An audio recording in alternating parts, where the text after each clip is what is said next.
only. Listen, better to be pissed off than Pissed on. attaboy. We gonna do this we're shit. in Let's for see. an action-packed fights tonight. Let's go. Let's Live go, people. We 6,000 got some strong people. from the We gonna get some people Cooley watching in Insurance this set. Cool Insurance? Insurance And, Arena, absolutely. Cool Insurance? We're gonna get. I'm a this little card excited started in tonight about because 20 minutes. my friend, 6:25. his name is Nicholas Oyola, is gonna be fighting tonight. So keep in touch with that. Remember that. Concessions are on sale here at the Cool Insuring Arena. So we'll be back whenever they start it up. But just know, oh, never mind. Are all for sale up in the concession area. Also, We just don't gonna sit forget, here. Alcohol is on sale here this evening. We just gonna mute them. Just wait because they're gonna start it up soon.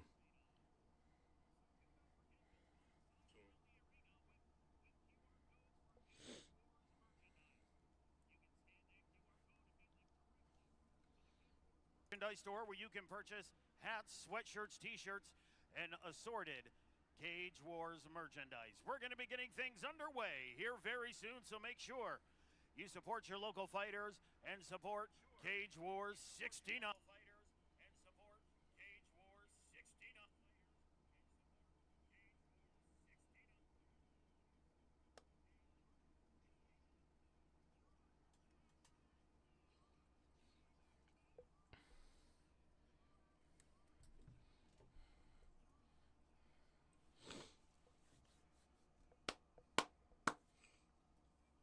You guys can't hear it, but they playing the jammies. I ain't even gonna lie to you. You guys can't hear it, but they playing the jammies. I ain't even gonna lie to you.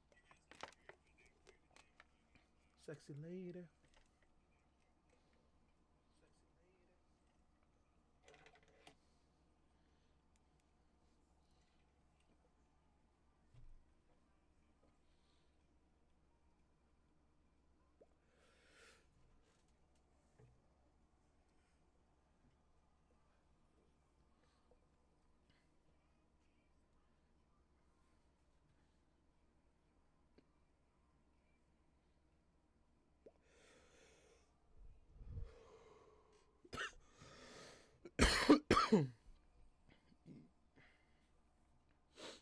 Ooh, that hit me. Ooh, that hit me. I look pale as fuck, I'm not gonna lie.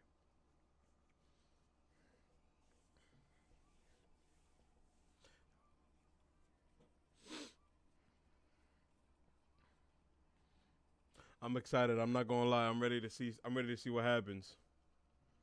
I'm actually ready to see what happens.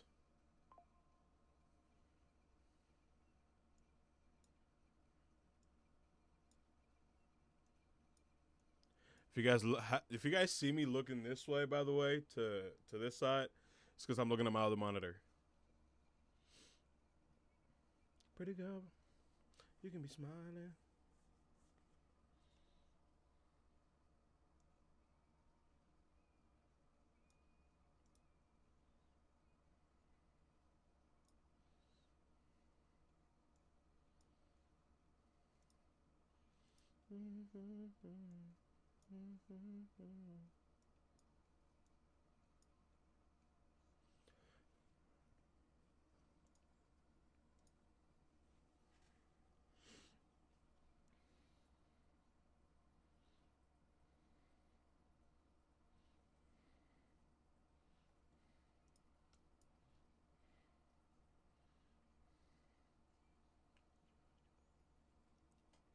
We're gonna be back here soon.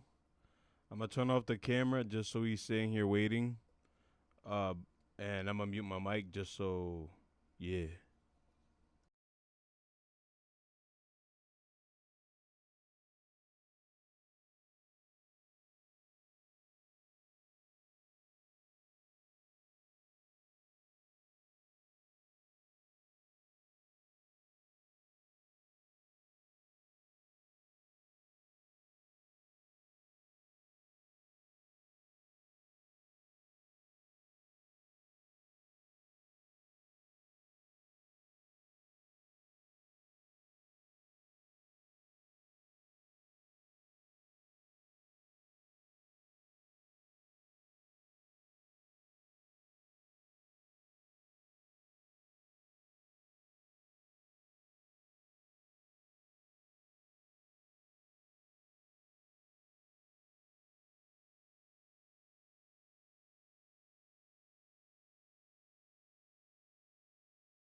just realized this whole entire time the mic was muted while I was talking. But they just said that in 10 minutes the fights will start, or not the fights, but the meet and greet will start, and shit like that. Right now, I'm just gonna let it go on. To be honest with you, I'm not even gonna say anything else. I'm just gonna let it go on. The only thing is, I'm gonna just have make sure my camera's off and shit like that. That's it. You'll most likely still be able to hear me, you just won't be able to see me. I'm right here. Hi. How's it going?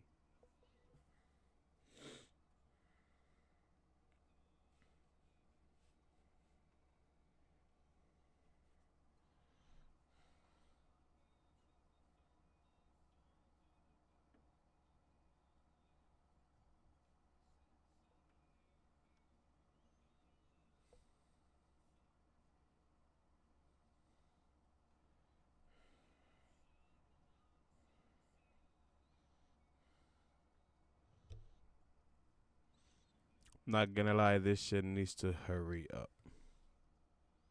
I'm ready to see some ass kicking. To be honest with you.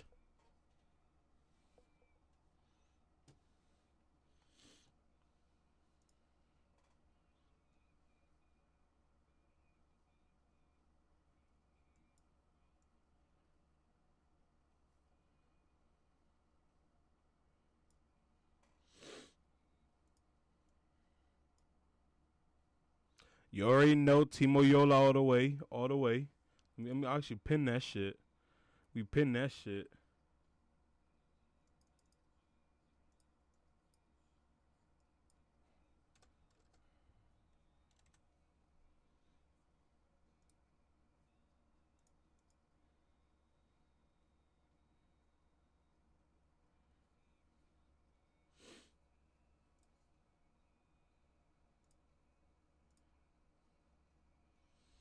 Timo Yola, you already know.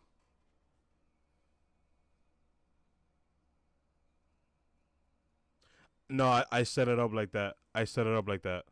Because I am gonna be smoking and all that on the stream, so I set it up like that so it gives them a warning. Cause it did say you can do it. You can smoke and all that shit on stream. You just gotta make sure you let them make sure you put up the warning so people know. That's it. Now, honestly, if I want to, I can bring my bong right now that I got right here sitting on the side and just hit the bitch. But I'm not going to.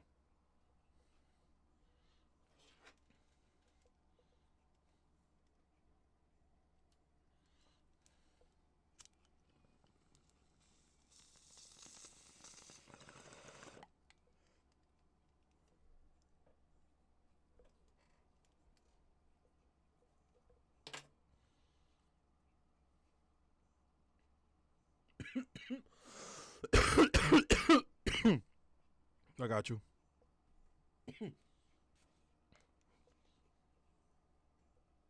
They're playing the Jamies. I ain't even gonna lie. I got new paper cuts, I got friends, I got foes, but they all sitting ducks. Hit his turf and get cracking, double back like a deluxe.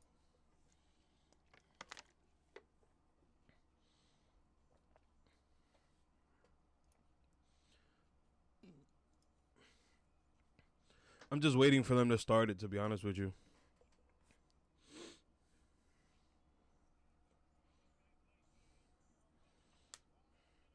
They're just saying that they're 5 minutes away.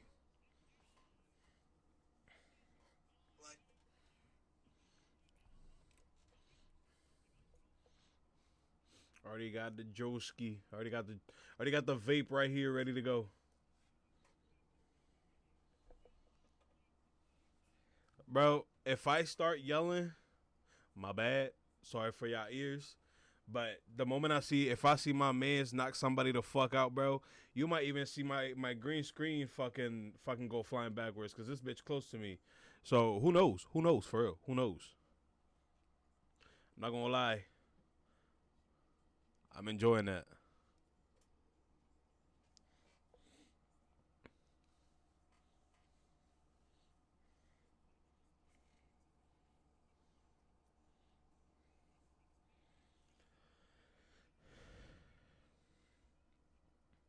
Oh yeah, by the way, this little rap shit that they put on, bro. This little rap shit that we be putting on, it don't hurt, bro. It don't hurt like they be saying it hurt. It really don't. It really fucking don't. Bro, I've already taken like 2 or 3 of these bitches off, or these like little raps on the tattoo off. That shit don't hurt, bro. People be exaggerating on them videos that they be posting, being like, "Oh my god, it hurts." No, it don't, bro. No, it don't. They just being little crybabies. Bro, I know. I'm so happy on how it came out. I mean, I gotta fix up that 999 one, but my mom's knee came out sick though, so that's what I'm happy about.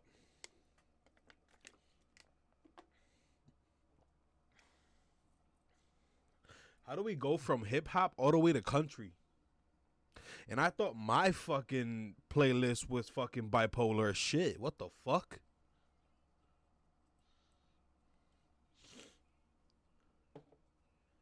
Nah, real shit, it did come out perfect though. I'm not gonna lie.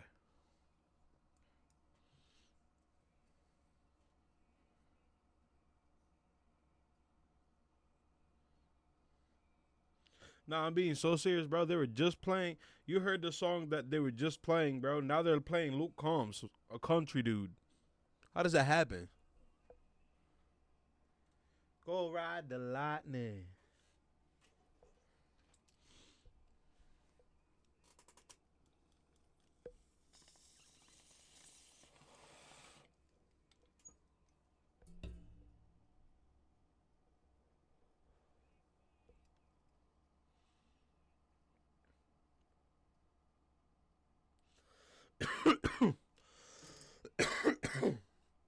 They said 5 minutes, so it shouldn't be that much longer.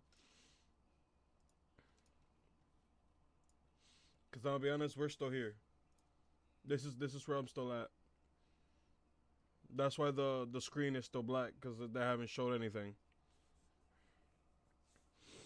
Once they start doing the meet and greet and all that, I'm gonna turn the screen back on so you can see everything. And then from then on, we're just going to let it play. But I'm not going to let it play when it's just this and country music. And I can get, like, copyrighted because it's not my music. So, though I should be playing some Amonte's music on top of this. Some Hood Sosa on top of this shit.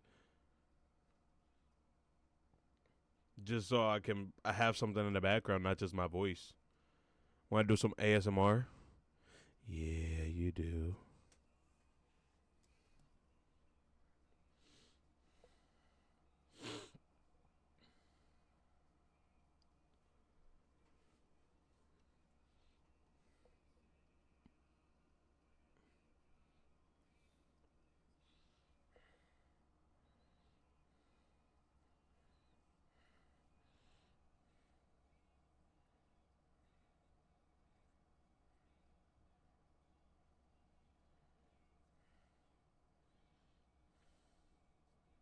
I think my Twitch app.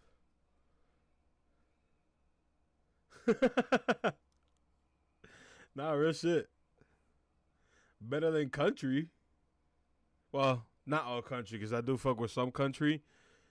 But like right now, I'm not trying to listen to no country music. I'm trying to listen to some music that's gonna help, like it's gonna get me hyped to beat some ass, bro. I'm not trying to be listening to some country music. How am I gonna beat ass to country music? Make that make sense. How are we gonna beat ass to country music?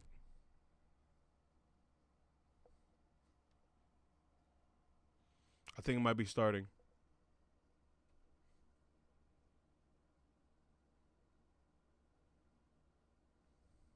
The music stopped. Let's see. Hopefully.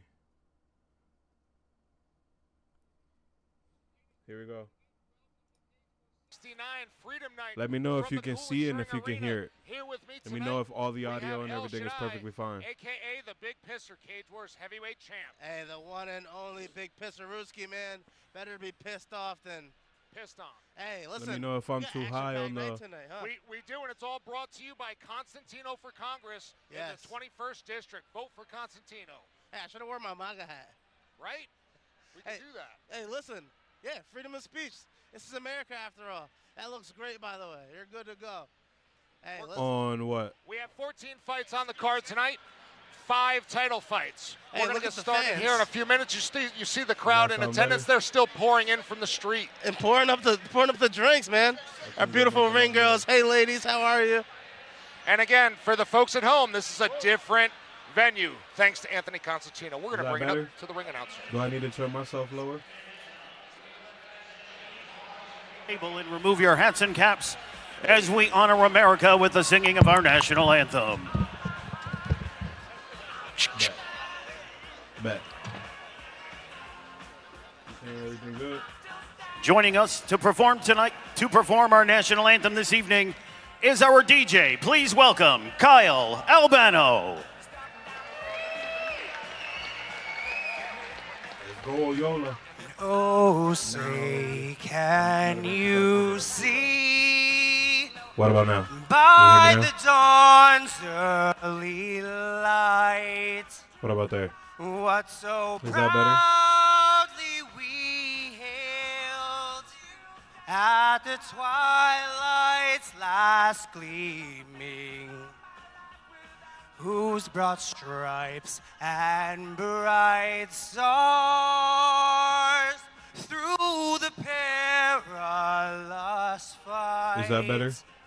o'er the ramparts we watched were so gallantly streaming, and the rockets' red glare, the bombs bursting in air, gave proof through the night that our flag was still there. I turned them down a little bit. I'm gonna turn Oh, my say mic up a does little bit. Is that that better? star-spangled banner yet wave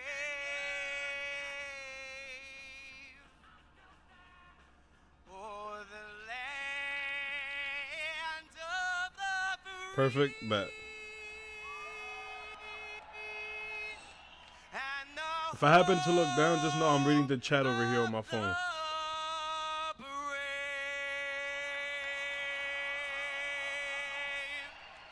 Ladies and Because looking gentlemen, over here to the screen, it's Kyle it's just a little ass screen, so I can't really see much. Let's go. Oh, man. Nothing no! turns me on like the national anthem.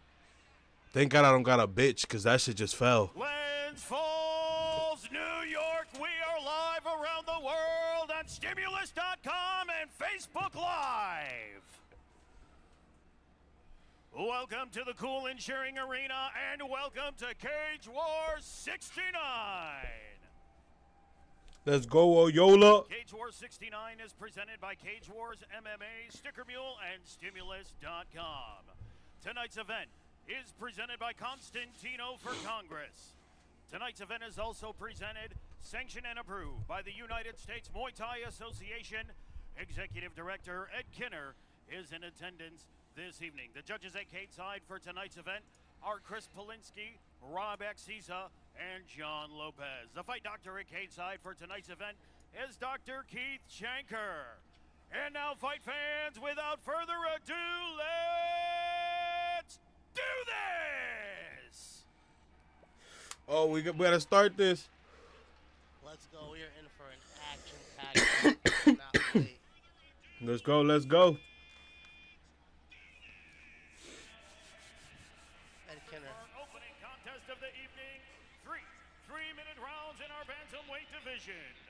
Introducing first, making his way down the aisle to the blue corner. Please welcome C.J. Gabner. All right, C.J. Gabner in the 135-pound weight class coming down to take on a very tough Aiden Lachar. Yeah, I don't know much about CJ Gabner. This is his first fight, but I've heard good things about Aiden Lachar. He's out of Atlas Gym. There's a lot of 135-pounders in there right now. It's a hotbed for the lightweight, so I'm sure he's prepared. He's plenty of sparring partners down there with with the Atlas guys. Oh, absolutely. Jordan Scrum, former Cage Wars champion, same weight class. Devon Thomas, Vinny Constantino. Yep, absolutely. Aiden Lachar actually won on decision October of last year. So he's not, he's not taking too much time off. He's getting right back to it. These young guys, they have all the energy in the world. And listen, a white dude rocking a do-rag, always trouble. White dude. CJ Gabner out of UFC Gym. Not a in white dude Lancaster. wearing a do-rag is always Yes. trouble. Oh, It's no, he's not crazy white. work. He's not white. Hispanic maybe. Hey, shout out to CJ. Let's get it. Again, look at this arena. It's just such an amazing venue. A new start for Cage Wars, but also potentially a new start for you coming soon. Let's talk about that. Hey, man, listen, I'm excited about the growth, man. I felt like the casino was holding us back and holding us down. And as a growing Oh, they fighter, switched from the right? casino. Can't wait to get new eyes looking at us. And But I talk thought to they the were fans. still in Tell the us casino. What's next for you? You're the Cage Wars heavyweight champion amateur. What is next? oh man, next is my pro debut, man. We're stepping into this new era. The next venue will be known as the house the Big Pisser built, man. So I'm very excited. And to give those fans at home a little bit of the background, as you expanded upon the casino issue, we had a great relationship with Rivers for 8 years, sold out 27 shows. Right. We really worked with a lot of the folks over there to create jobs, bring the sport to legitimacy in the state. And unfortunately, there's a Democratic He do got a big ass head though. I'm not legislator gonna over lie. there that was not in agreement with Mr. Constantino's political beliefs, and he actually pressured the casino to cancel our contracts after our last show. And listen, this is America. We pride ourselves on a few things, and free speech being one of those things. So that's unfortunate that people would use their power and influence to try to stop something very great. I mean, I speak to one of my students in wrestling. He met me at Cage Wars, and he's changed his life since then. So to rob that opportunity of people. He's coming all extra, and I guarantee you he's gonna get his Well, ass to just whooped. put it in perspective, this same legislator was the same guy who wanted to be in the cage every 5 seconds when we were trying to get it passed. He wanted to get in the booth every 5 seconds. He would walk in the arena, and I would just cringe. I would hide my face because he would try to hang over the guardrail because he just wanted the attention for himself under the guise of helping the city of Schenectady, helping the athletes, helping the sport. But in reality, it was just nothing but his attention. Hey, and look at us now. Just moving up in the world. More eyes, bigger. I'm not trying to be a bigger dickhead or anything.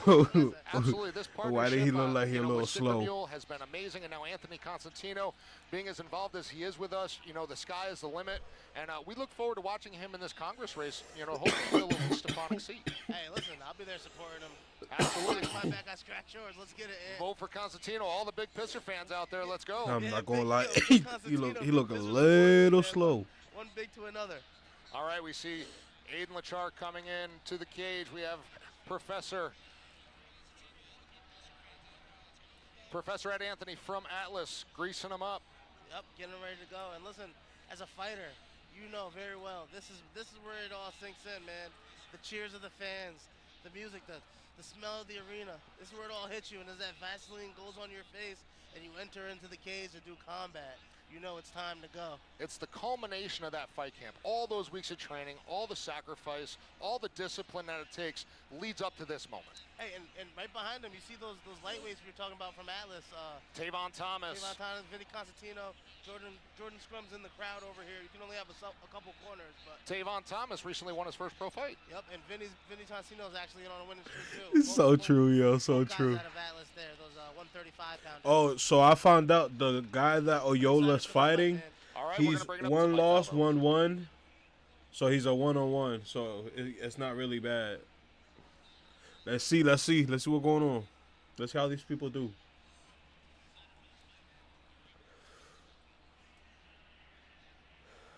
The fighters, a really brief announcement.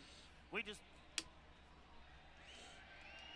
want to let you know that Jorge Masvidal, Roger Stone, and Anthony Constantino have arrived, and they are up in the lobby signing autographs for a meet and greet. And now, fight fans, your opening contest of the evening, scheduled for 3 3-minute rounds. It is in our bantamweight division. Introducing first, fighting out of the blue corner. He stands 5 feet 7 inches tall, official weight 134 pounds, representing the UFC gym. Who do you think in is going to win on this Lancaster, round? Fighting out of Lancaster, Pennsylvania, CJ the Smoke Gabner. I gotta go with CJ. Gotta go with CJ because I doing the His opponent same. across the cage, fighting out of the red corner.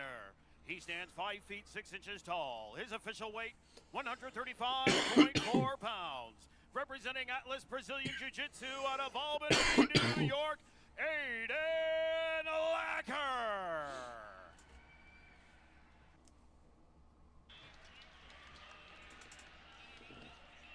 Round one, let's see.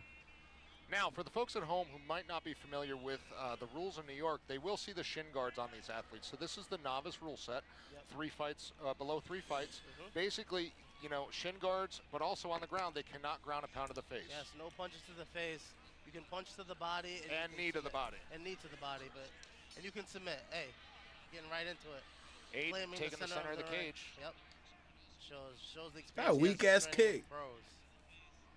Gabner opening up with a couple of kicks. Nice side kick. Yeah, Gabner has good movement, switching his lead legs. Definitely, you know, has a strong striking background. Oh, he's landed If he would have, some if he would have connected with that one, it would have been bad. Char brings it to the ground. Yep, and there goes the grappling. The ginger I'm Let's see what talking he does about. with it here. Half guard, looking to pass that knee. Oh, nice job by Gabner. Yeah, Gabner has that Gabner. arm trap. He can look for a roll or a sweep here. Oh, he lost it. No, wait. Char's got to get past that right knee of Gabner. Yes. No, Gabner's the Yep, blue. I think it'd be wise to get out of his guard. He seems to be able to get the half guard pretty easily there. Yeah, Yep, he's and there he goes. Steps over and side. Oh, nice slick move by Lachar. That was really nice. And Gabner looking for a Kimura here. But again, Lachar feeling that, putting the pressure. And we see that ground and pound to the body there. Hey, listen, it's kind of hard to get the finish from the ground and pound to the body, but you can use it to set up a lot of submission attempts. You know, a lot of people don't understand that. Sometimes the striking is just to make your opponent react, to open up something else for you. Yep, it's a nice setup. Hey, he's looking for the head and arm choke here, the arm triangle. You just got to get past that elbow, slide his head down to there it is. And he's got to get that left leg out so that he can bring his body to Gabner's opposite arm. Yep. I don't know. Governor looked Hey, kind of I think fucked, to he be showed honest back with some you. of That striking to open up those. He looked like he might be a little screwed on this one. Building. Cage Wars legend. Absolutely. Shout out to Amsterdam Cannabis. Everybody wants to smoke. Everybody wants some of that Amsterdam Cannabis. Hey, Gabner's doing a really good job at keeping his frames here. Yep, he's doing a nice job keeping that right forearm underneath the throat of Aiden Lachar. Aiden trying to find the right opportunity to pass that leg. Gabner doing a good job keeping him in half guard. And keeping himself safe, too. Yeah, he's not giving him any arms to attack. He's trying to create space, trying to get hips high. And there goes Latcher getting that half guard again. Looks like he's setting up an Americana here. He's got the wrist. Can he get his own wrist? He's got to get that elbow down, though. He's got to paint the fence. Yep. He's got to get that right arm out from C.J. Gabner's head onto the opposite side of the head, Yeah, and then bring that elbow to his belt line. He's working on it, but did he slip the full mount, too? Oh, I'm not No, gonna lie. He's in half guard. They he's hugging tough the to get shit the right out of angle each other. stuck a lot. He's got to get his elbow on the other side. They of, are Gabner's hugging. head. Yep. to And when create I that angle mean on the- hugging, I on mean the shoulder. hugging. There goes that ground and pound to the body. And again, now Ooh, that opens that up, chest it kick makes was CJ nice. react. Yep. It's a great setup to be able to pass his guard. He's got to be careful with those strikes, though. I've made that mistake before. I called that fight. I've made that mistake once or twice in my life, man. Hey, but that's a way to dominate a round, though. You know, it really is. Gabner did so many things well, but the judges are just seeing Aiden Lachar on top. He's trying to. I don't he's know. trying to Governor, set Governor, I think he might have lost that round, to be honest with you. All right, here we go. We're looking at that first knockdown here early in the round. It Aiden was Lachar coming in for that big right hand. Yep, it was a nice slip right hand with a flurry, but then a single leg, run the pipe, covered his hips right into the guard. He went straight into the pass of the half guard, stepped over the knee there.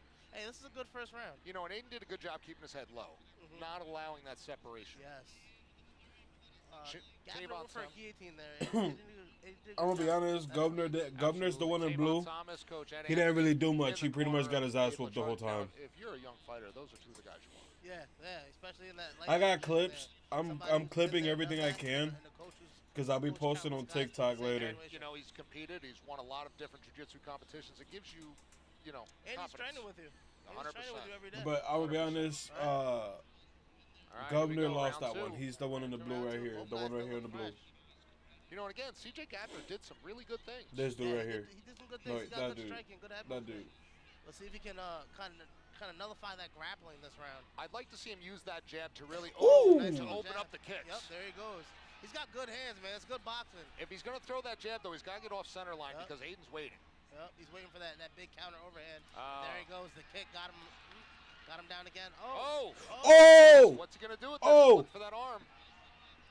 Aiden going to step over the head. Oh, what are you going to do, bro? Reverse triangle there. Gotta do something. Get his foot behind his other knee. He might be able to finish. And this is where the shin guards are a Hey, but hindrance. he's using it to grapple up. Yeah. But these where shin guards are a hindrance to lock those legs up. Governor, he did good on that one. He did good. I can't say he didn't because he did pretty good on there. He did really good there. It's not regular jiu-jitsu. No, 100%. You have to train in those shin guards. And Aiden's still trying to push that right arm across. Hey, but he had some good striking to open the round, man. If he didn't throw that kick. Yeah, as I said, I'd like Governor to see him use needs to that get jab up from the open floor, those to be kicks. honest with you. He needs to get the with hell a guy up. like Aiden who's looking to use those heavy hands, It's a good he will knee take slide. a kick to throw a punch. A good knee slide to get the half guard here. Oh, Side side mount finally for Aiden. He's been looking for this. Yep. He's doing a good job. Staying chest to chest. Now again, Gabner better start creating some frames, creating some distance, and getting away from Lachar because that right knee just being up like that's not going to stop the side mount to mount pass. I like that Aiden is showing real poise here. He's not rushing anything. He's controlling Gabner here. And Good job by Gabner, though, trapping He that grabbed right his leg. leg. He's got some jiu-jitsu in his. I would just like to see him use some of those flurries to stand up and get back to striking. And you do see, though, he's going to I'm gonna be honest. They have been on the floor for way too much. Yeah, that's one of my strategies. They need to stop being on the floor. That's one thing. They're not really performing much. Aiden doing a great job keeping his head to the mat. Yep. He's grappling with the Trying legs to pass that leg into side mount again. Hey, a very underrated thing that that high-level grapplers do is they grapple upper body Right and to lower mount. body. Nice job. He's got the Hooks double those hook. legs in. And this is another example of grappling both upper body and lower body. He's using those hooks to control Gabner's lower body here, and he's got the pressure behind the head, and he's looking to get behind that elbow again. Yeah, Governor's kind of screwed right now. To be honest with you, he's kind of screwed. Create that hip extension. Yep. You can knock their base route out right from under him when they go to the bridge. Just pull those ankles out. There you The go. first round, to be honest with you, the first There round he he already goes. lost. He's got to sink his head to the mat. Got to put the head to the mat, drive that pressure down. He's got to get his shoulder. He is, deeper in his but armpit and push his got shoulder. drive. Governor's not letting him at all. Knee on Governor, belly. for some reason, won't I get love up that, from the though. ground. Been there, done that. Oh, yeah. I've had to run to the locker room. He lost it there. He let the elbow slip But again, out. right back to mount. This is just showing the dominance. I mean, if this continues this way, these judges may see this at 10-8. Yeah, this is a big disparity in the grappling. I think Gabner has the big advantage in the striking, but the grappling is just going to get The going to the floor is doing too much. They're not being able to If actually you're Gabner's perform, to be corner, honest what with do you. say to him in the in between Don't rounds? throw any kicks, man. Don't throw that body. You can see Lanch's trying, though. You can see him trying to do something, but he's not letting him, though. He is really not allowing him to swing or do anything. Put the kicks behind some punches. Get your head off center line. Try to create an angle because he's, he did a good job in that in the first round. He kind of went away from it in the second round. Yeah, maybe throw some more low kicks instead. Exactly. Throw some calf kicks. Get your head off center line when you throw them because you know your opponent's looking for that big overhand. Yeah, he's looking for that big overhand right and those takedowns there. But the good thing is he hasn't created any takedowns off of just his own setups and offense. It's all been counter takedowns. Yes. So if there's one bright side to this, He needs to stop going to the ground. He needs to do something this round because if he doesn't do anything on this round, he's gonna lose. I'm telling you. But if you're Aiden, you're looking to get him up against the cage, take him down again, and dominate him for another 3 minutes and seal the deal here. Yeah, I mean, really, there's no pressure for him to finish. I mean, really, he could just continue dominating and take the third round. Unless they're gonna give it to him, and I don't see how they would give it to him because Well, that head all guard, he's been how doing is different holding it him when on the head ground the guard whole time. punch to the face? It's a completely different fight. I know a lot of fighters that will stay in there half goes that guard. overhand. He's swinging it. Ooh, if he would have hit that, There if we he go. would have hit He's that. got to work some punches. There he goes. He's got to put the punches first. Yep. There we go. And there's the shot. Back to that Nice single leg. by Aiden. Single leg, run the pipe finish. That's a classic right there. I know all my wrestlers knows. And for those of you at home that don't know, El Shaddai has some heavy hands, but this fella, he's got some great wrestling pedigree. And there it goes right there. And just for other people watching, thanks for joining us, man. I got the Facebook comments live stream. So if you guys want to give us a shout out, man, if you guys want to say anything, I might be able to put it through on the mic here. Here we go again. Back to that Aiden grappling. looking to bring that left elbow across the face of Gabner. Hey, so what's your go-to game? Gabner's not allowing Lynchner Punches to the face. Yeah, me Pressure, too. pressure, to punch do the face. Like anything, I said, bro. I mean, There's no ground about to the face Lyncher. here, but yeah, but that's where I would rather stay there. Side mount. He You know, really I find, does. yeah, It's I not find allowing it's him to gonna be do a little bit shit. easier for people to get out of that. me personally, I'd rather give side mount. I can wrestle up from there. Hey, and speaking of wrestling up, that's where Gabner had his opportunity. And again, he's doing some good things. He's getting his hips in the air. He's getting it, you know, the angles. But Aiden's just one step ahead. I think he would have benefited from trying to wrestle up there instead of reclaiming his guard. Here we go, north-south position. Good job by Aiden Lachar. And again, this whole time, for folks that don't understand this, he is exhausting his opponent. He's putting his weight on him. He's making it difficult to breathe. Making him work, man. And you can see it. You can see the weight from Carrier and his opponent this whole fight is starting to have a toll on Gabner here. And for any of you that do not believe, come on down and El Shaddai will hold you in place for 3 minutes. Hey, there he goes back to his feet. Nice job by Way Gabner. to open up. Oh, man, that single. Oh wait, You know, when you're I fighting just a guy peeped who's that. good on the ground, you can't throw 5 straight Gabner combinations. isn't the It's one gotta that keeps be going 1, to the 2, ground. 3 straight combinations. Nope. Yeah, I just realized that Gabner risk isn't the versus one going reward to the is just ground. not there. You know, you want to engage, disengage, step Stick and off, move, throw an stick and uppercut. Move. Stick and move. Hey, what the great Muhammad Ali say? Float like Float a like a butterfly. butterfly, sting like a bee. Yeah, attaboy. That's why they Because paid the you big see bucks. in that yeah. swing, when they got up, he went to, he tried to swing on him. I grew up watching Dragon Ball Z. That combat sport.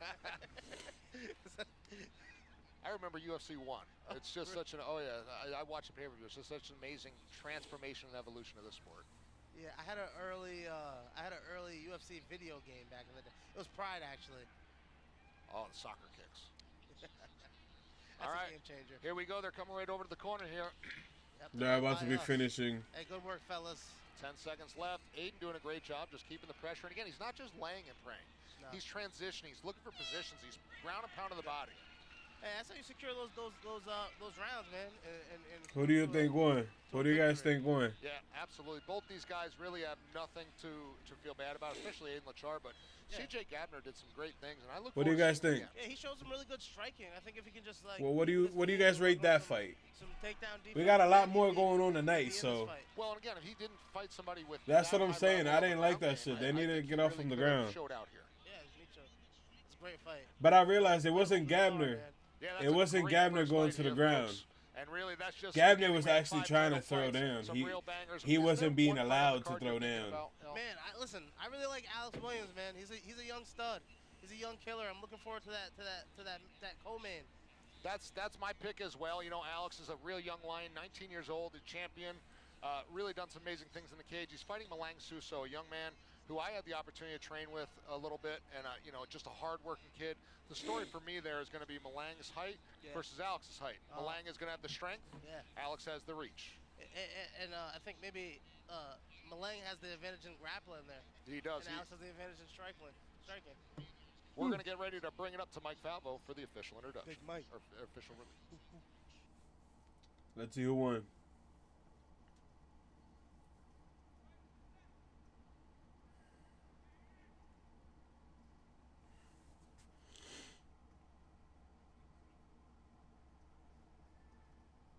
And now, fight fans, make some noise for two great warriors and one hell of an opening contest.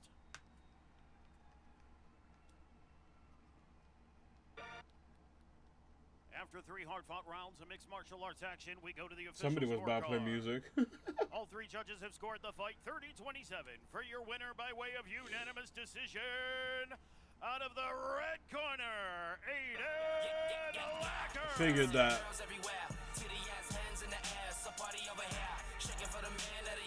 Great fight by Aiden Lachar. Kind of figured that one. Shout out to the lightweights, man. 2-0 now. Yep. 2-0 and out of the shins, more importantly. Yes. And you're not letting Ground and Gambler, pound action whatever the next fuck fight. his name I look forward was. to seeing the ground and pound of the face in that half guard position for this young man. Yes, sir. Gambler, whatever the hell his name was. He wasn't. Yes, He sir. was Next trying to fight, swing. who's He just next? wasn't We being have allowed Aiden to. McKiernan out of Performance MMA. He is 1-0, but he's got a lot of other experience in terms of grappling matches, kickboxing matches. He's fighting Jonathan Summons. I do out of hope Team the Juvenile. next Talked to fight those they're guys a not little on bit the earlier, fucking and they floor said, as although much he's as they 0-0, were he's got a lot as of these experience in people the gym, were. and he comes from a strong wrestling base. Yeah. He So actually So reached low-key out be to me. mad. Yeah, he reached out to me. And you know, he was really excited about this fight and really excited about the opportunity to show his stuff here. So Now, in terms of reaching out, like, what did that look like? Did he ask you for advice, for training? Was it just kind of introducing himself? oh, he just reached out. He said he's looking forward to having me commentate on the card while he fights, man. And I told him, man, listen, good luck on your journey. It's a long one, it's a tough one, but it'll make you a better man at the other end. So that's about all the advice I can give him. He didn't call me to say he was looking forward to me commentating his fight. Hey, you're not big. I'm officially rooting for Aiden McKiernan now. You're not the big pisser, man. You gotta get you a more controversial nickname.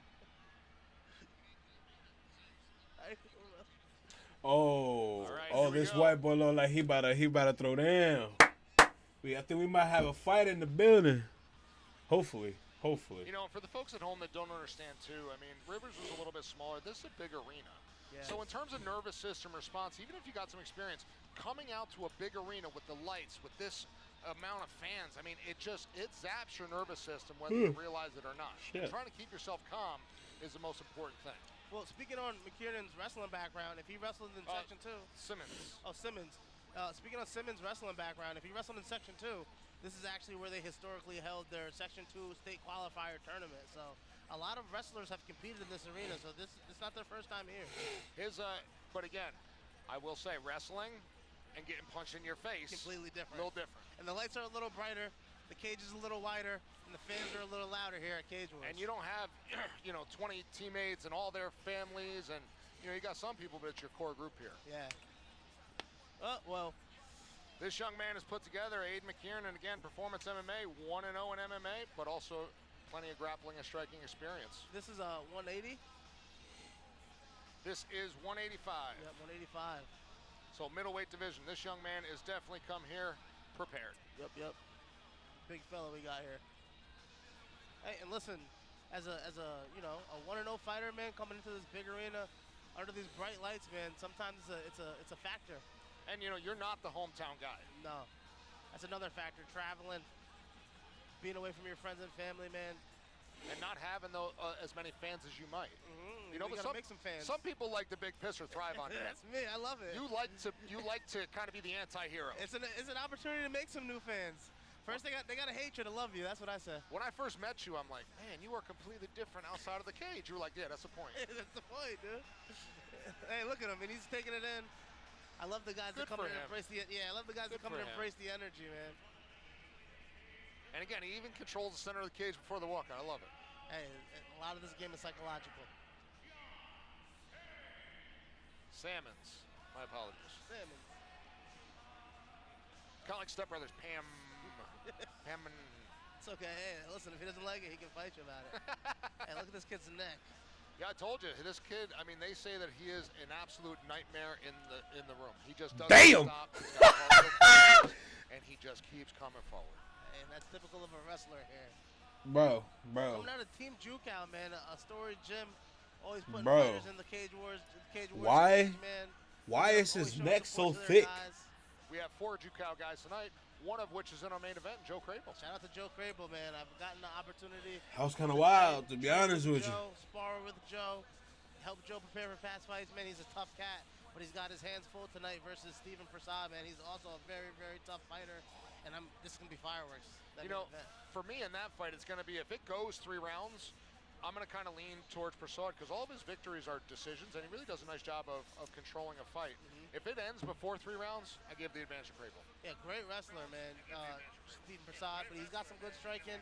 I got the opportunity to talk to him before the show started, and he said he's been specifically working on his striking. So, well, and big ups to him. He took his title fight last time 2 days notice. Damn, bro, because the opponent dropped down. He went from fighting a striker to a grappler. Hey, Brody's neck is fucking. Stay ready, so you don't gotta get ready. Out there, it's out there, bro. It's out there. I gotta give him that. It's out there. That shit. And for being 0-0, this guy he definitely is not. It's out there. Any nerves. No, and listen, like you said, he's got the wrestling background. You compete a lot as a wrestler, man. And wrestling is the hardest sport on earth. It's brutal. Bro, like this shit crazy. Like I said, he's probably been in this arena before. We're gonna bring it up to Mike Falvo. Whoever in the chat, you're more than welcome to talk. Don't be afraid to talk. Chop it up with us. Have fun. In our middleweight division, Introducing first, fighting out of the blue corner. He's standing 6 feet 4 inches tall. His official Who we weight, think is gonna win? Who we think is gonna win on this round? Representing Performance Combat Mixed Martial Arts out of New Haven, Connecticut, Aiden McKiernan. We thinking Aiden gonna win? His opponent across the cage, fighting out of the red corner. He's standing 6 feet tall even. His official weight, 184.4 pounds. Representing Team Jucal out of Scotia, New York, John the Juggernaut Salmons. We got thick neck. Hey, we got And the man in charge of the action at the sound of the bell is Dan Mergliata. Cardio there, man. Yeah, like I said, I mean, they couldn't say enough good things about him. And the mental toughness. Let's see what happens Big Dan on this one. Mergliata, the third man in the ring, cage. Big Dan. You know you're in good hands when you're in the cage with Big Dan. Aiden McKiernan definitely having the reach advantage, the height advantage. Nice jab. Salmon's got to keep that chin down. Right to the wrestling. Pushing the pace. His neck. Nice job digging the underhooks. Yep, and switching Good off job grabbing that single leg. Can he turn it? He's running the punch. Stay up, stay up. Now, if you got a tall guy like that with good balance, I mean, what's your go-to? Best thing to do is run the pipe or get to the outside and look for a trip like he's doing now. Look at that. He's got a trip around the ankle. He's tripping a little high on the leg. Here, Bro's really trying to throw him down and he can't. He's doing a good job at sucking on that leg and breaking the tall guy down. Salmons has the body lock. If I was Salmons here, I would drop to that far ankle. Okay, yep. But he's doing a good job keeping him against the cage. He is, but this is tiring too. Yes. You know, you go for these takedowns, and if the exchanges take a long time, that drains you. Yep, and you got to make sure you keep your hands up when you're getting out of the exchange. That was good. That was good. Nice jab. Oh, and shoots that single. He got a little extended there. What up, Work Los? your way in on that. Throw a couple jabs, change a level. You know, somebody like that with that much reach and that much awareness, you know, you're not going to be able to close that distance. And you got to set it up a little bit better. That was a nice gut shot right there. Oh, McKiernan is swinging here. McKiernan looks like those defenses are starting to wear on him a little Told bit. dude, it looks like he a little tired. Second guessing his striking here, but he just got to establish his jab again. He did a good job with his jab. He's got his mouth open, so those exchanges definitely They sound work low. as well as Salmons. Again, Salmon's got to use that jab, especially against a longer guy. That's a nice inside leg kick, man. Those things hurt. Oh, yes. Again, you can't let McKiernan dictate. You've got to make him react to you. And that's the only way to change that level. And that was a good way for him to get in there. He set it up behind the punches. He's backing on that single. And there we go. He finally got it. Oh. Good job by McKiernan, though. And I think Salmons is getting big benefit from just creating these wrestling scrambles here. Can McKiernan use that cage to roll? And again, they're in the shin guard, so you know that means no ground and pound to the face. But again, you can make it uncomfortable. You can put that forearm in the face, make him hate life. Yeah, and I think these wrestling exchanges is wearing on McKiernan there a little bit. I agree.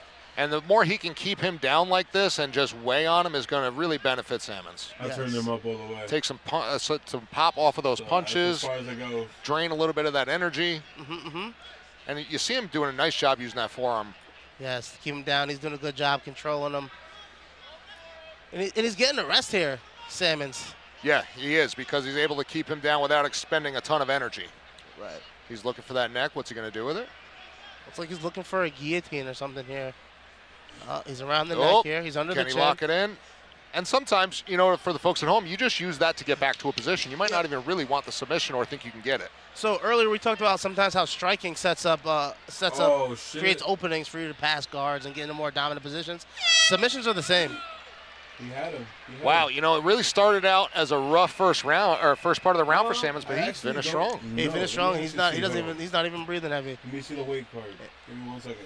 McKiernan, on the other hand, is definitely breathing. Yeah, those wrestling exchanges has definitely got to him a little bit. And when you punch that heavy, I mean, that does drain you a little bit. Yeah, he's putting a lot into every punch there. Which is why a lot of times you'll see the high-level strikers, they'll, you know, pitter-pat a little bit, hit a little bit, and then that third or fourth punch, that second or third punch is the one that really cracks. Yeah. I just think McKiernan is trying to find that big power punch, and he just needs to use his length and keep him at distance and pick him apart there. But if you're Salmons, like I said, you just want to keep sticking to that wrestling. It's been working for you. Yep. And if I'm McKiernan's corner, I'm saying create an angle. You know, I mentioned it earlier. When you're facing a wrestler or a grappler who comes in head first, that step-off rear uppercut's usually almost always there. And you can't just stand right in front of him. Nope. Or a check hook. Check hooks are usually always there into a knee.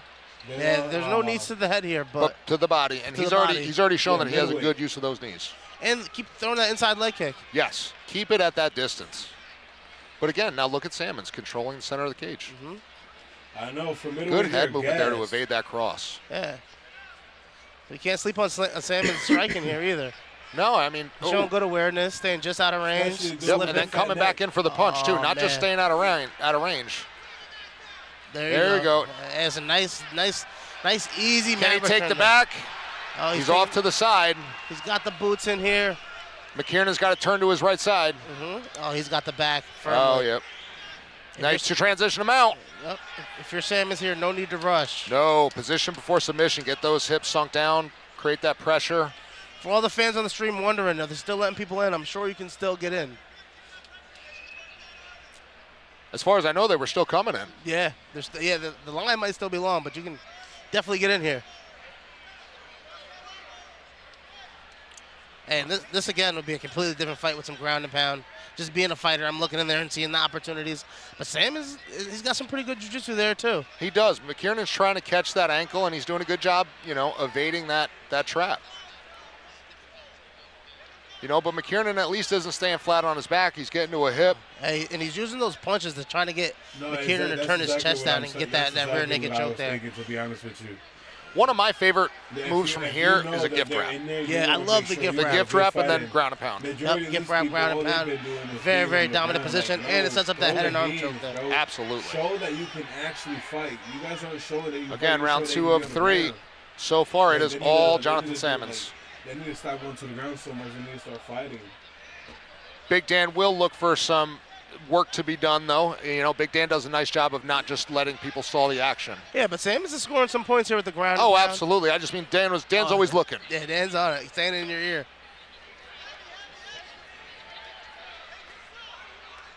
Now, he's got to be careful. He's getting a little bit high here. You see McKiernan getting that left knee in, getting that left foot in. Looking for a sweep. More there you go. He retained guard. Let me know. And with those guys with long legs, sometimes getting out of their guard could be very challenging. Yeah. Get a little bit more lighting. Those long leg guys it's difficult. Getting out that guard. And they can create so many more angles just by the length of their limbs. Yeah, I hate the tall guys. But if you slide past their joints and stay in their center. Yes. Now, if I'm McKiernan's corner, I'm saying make something happen because right now he's got to get out of this position. There we go. Nice job by McKiernan. Wrestle to the knees. Wow. Hey, he's doing a good job in these scrambles, man. He really is. Keeping his head on his opponent. He's staying very calm. Very calm. Very, very calm. Final few seconds. Hey, he's wise but above his cage time and fighting.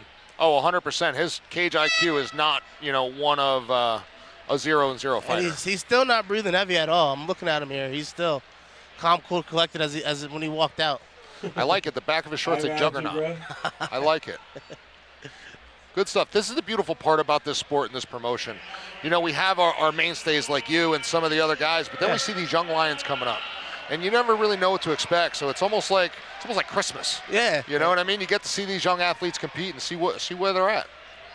That's a fact, and I'm sure we'll see this guy mature as his career goes on and as his ring time, gets longer and longer.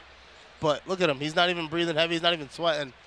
No, he looks like he's ready to order dinner. Yeah, and so far he's been dominating this fight.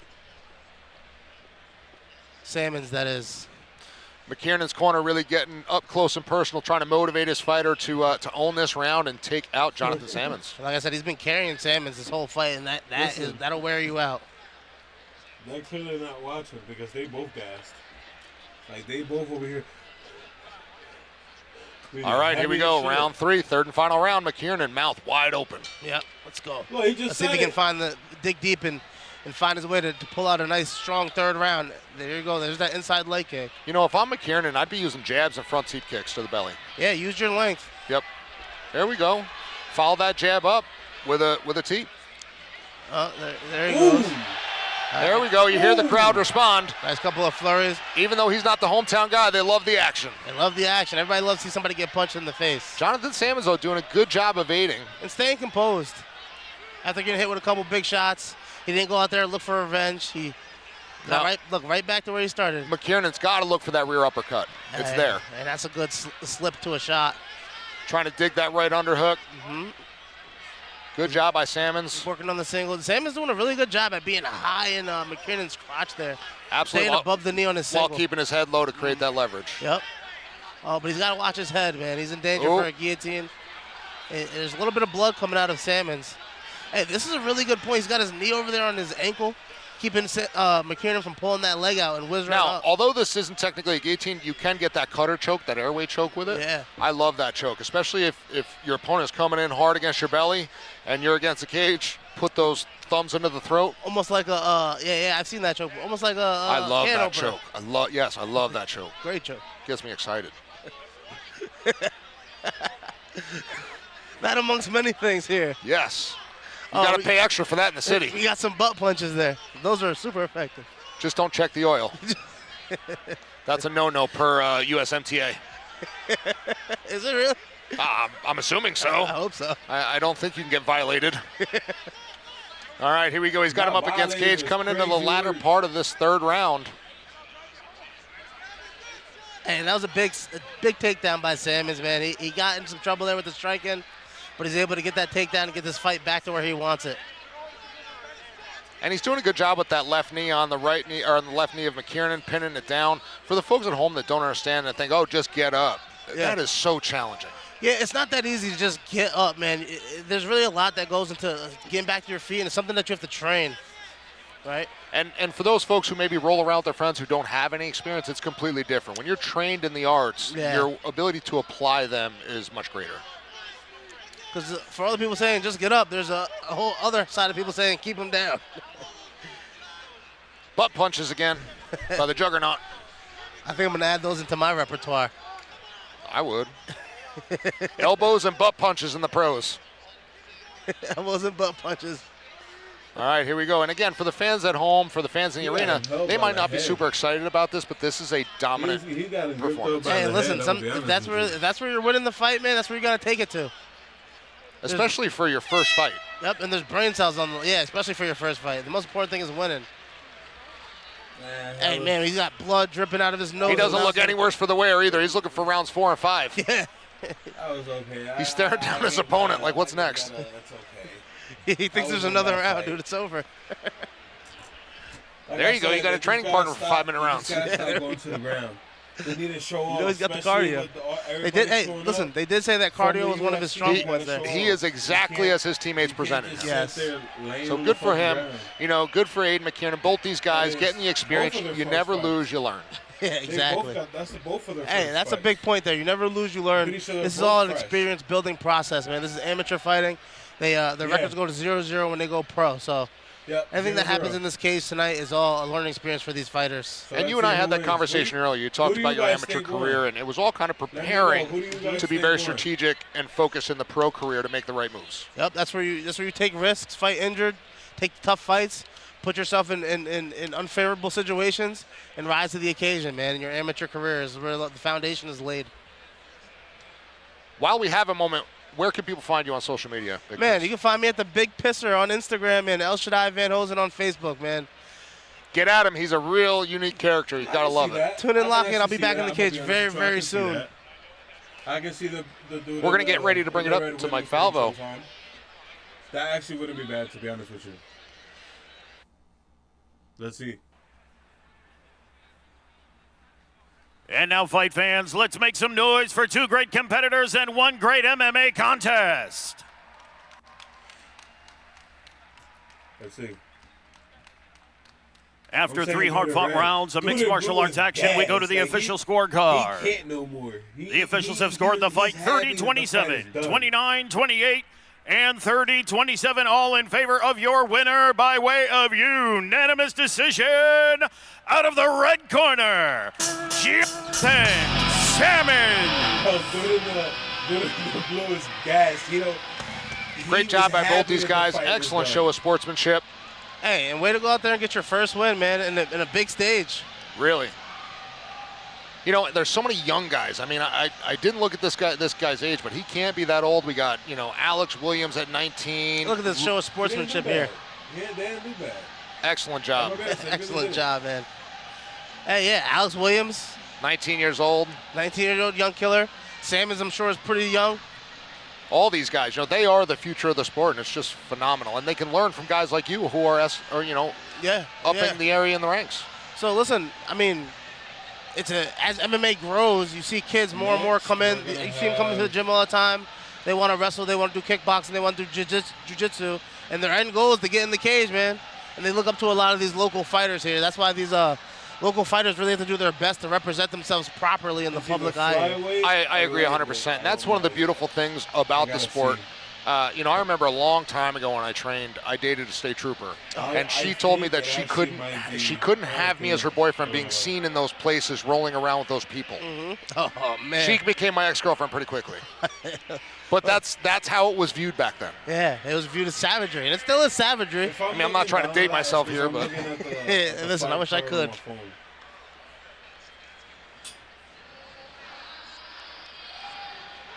All right, here we go. Our next fight is Fabrizio Barun Hey, look at him versus rocking Taha Sevenkar. Anthony Constantino for Congress shirt. Attaboy.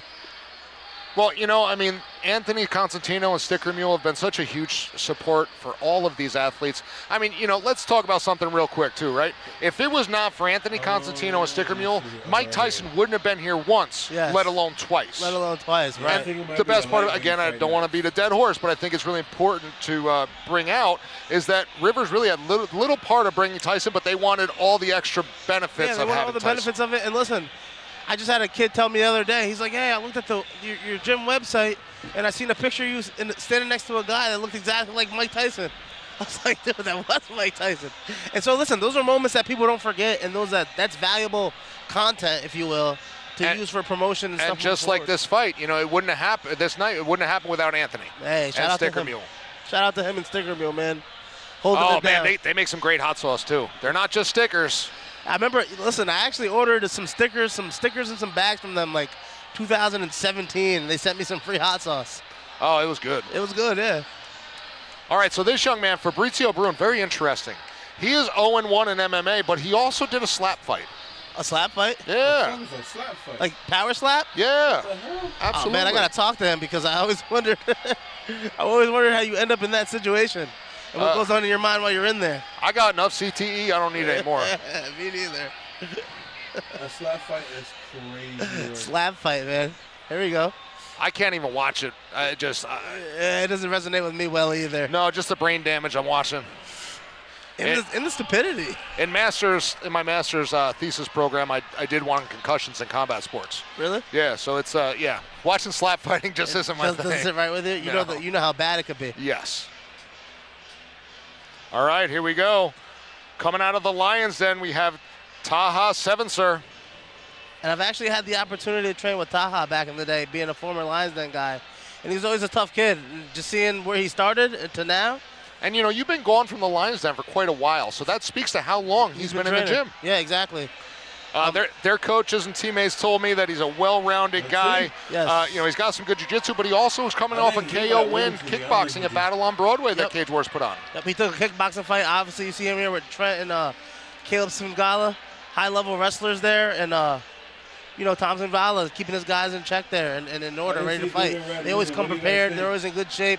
They spar hard.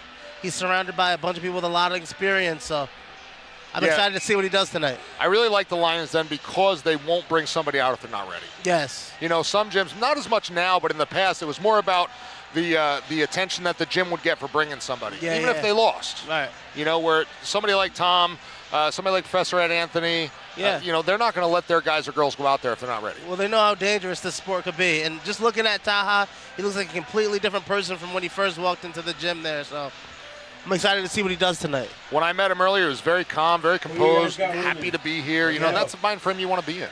I know that Todd did a lot of traveling, and sometimes that traveling opens pathways in your brain that weren't there before. You should know. You're Mr. Japan. Yeah. You were sumo wrestling in the street. And you got to get around. Listen, you got to check out El Shaddai on Instagram. Yeah, sumo wrestling in the street. There you go. We're going to bring it up to Mike Falvo. Is on the card for Cage Wars 69 with our upcoming contest scheduled for 3 3-minute rounds. It is in our lightweight division. Introducing first, fighting out of the blue corner. He stands 6 feet 1 inches tall. His official weight, 153 pounds. Representing Deepwater Jiu-Jitsu out of Harrisburg, PA, 2 Easy Fab Fabrizio Barun. I don't think he's winning. And his opponent across the cage, fighting out of the right corner. He stands 5 feet 11 inches tall. His official weight, 156 pounds. Out of Lions Den Mixed Martial Arts, out of East Greenbush, New York, Taha Svenser. In charge of the action at the sound of the bell is Amanda Brundage.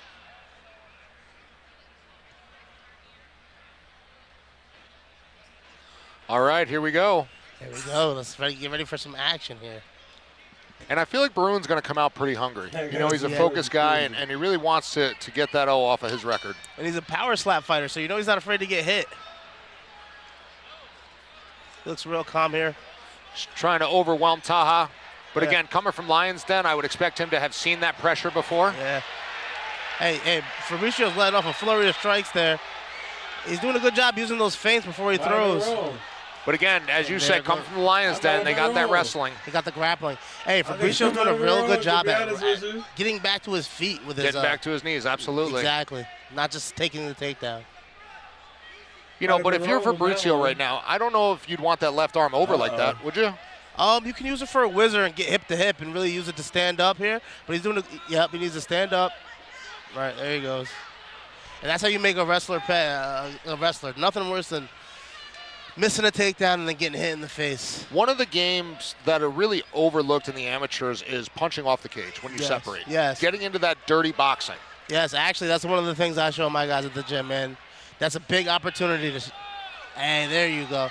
That's how you set up the takedown with your strikes there. And now there's really no threat to the neck because he's to the opposite side to negate that choke. If you're Fabricio, you just want to use that choke to try to kind of get back to your feet. Good job by Taha. He's good looking to pop that head out. There we go. Nice job. Looking to go mount. Oh! Like butter. And again, this is where I'd really like to see some punches to the face. Yeah, there's no punches to the face here, but he can set up a submission. Very dominant position, slowing things down too. You know, that slows Fabricio down a little bit. Fabricio's also doing a good job at keeping that wrist control, and Taha actually reversed the wrist control. You know, but what he's not doing a good job of is not staying flat on his back. Taha with the mouth. Yeah, I love that too. That's a classic. I love that. You know, one of my other favorites was Matt Secord taught it to me years and years ago. He's on our card grappling tonight. Is the chin in the eye. Oh yeah, that is a good one. Oh, people hate that. I like all those nasty techniques. Looking for that neck. And good awareness by Good awareness by Fabricio. Really nice job. But again, Taha ends up in side control. Yep, keeping control of him. Elbows to the body. Oh, knees to the body. Ooh, those hurt. You can see Fabricio being heavily affected by those knees to the body. And again, that's something underutilized as well in the novices. Yep. It's almost like you forget. Even those knees to the arm will really take a lot of steam off those punches, too. Listen, a lot of Muay Thai practitioners will purposely punch their opponent's arm to tire it out. And kick No different here, yeah. Knee on belly for Taha.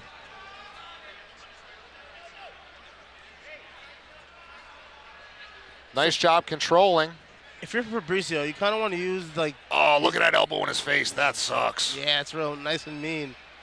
I like this Taha kid. That'll create some compliance there. Now, he could transition to an armbar here if it works looks like away. he was setting it up. Back to those knees to the arms and the body. Just take a little bit of... Just send him back to the corner with a little bit to think about, man. You know, if you're Taha in his corner... You know, you're going to come back out in the second round, do the same thing, slow it down. Slow it down. It's your pace, your fight, you dictate where it happens. Yeah, and Fabricio kind of was coming out, pushing the pace, closing the gap a little hard and fast. That's where you take those shots. That's where he's doing the setup for the double legs for you. And, you know, Taha did a very good job weathering that storm because he got clipped a few times by Fabricio. He did. Fabricio came out hot. On heavy, Taha looking ready, composed. Fabricio definitely showing better today than he did in his last event. So, he's definitely been in the gym, been getting the work in, and it shows. And nothing to motivate you like a loss, man. And you learn the most from your losses, too. Oh, absolutely.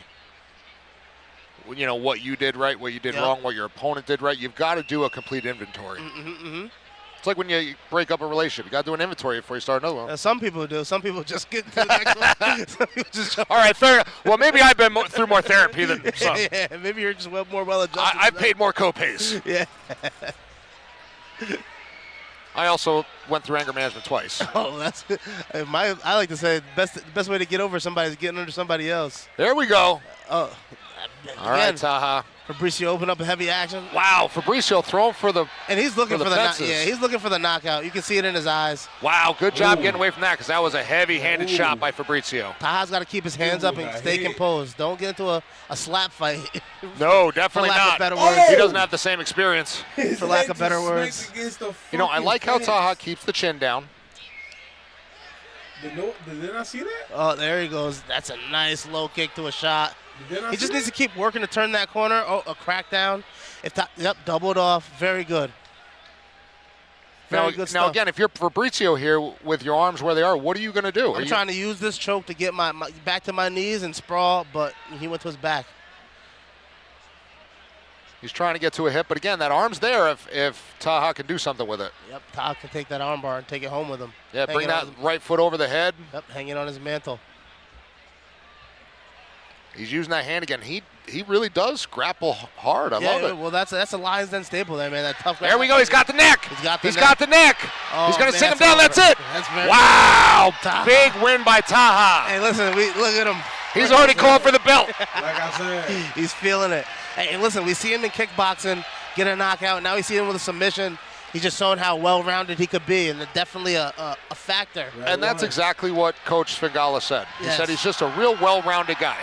Like I said, completely different person from when I seen him walk in the gym. Completely different attitude, completely different demeanor. At first I was worried. I ain't gonna really lie. proud of him. At first I was worried. Yeah, no, he did a great job, and this is definitely not the last we see of this young man. No. All right, here we go with the replay. Let's see it, El.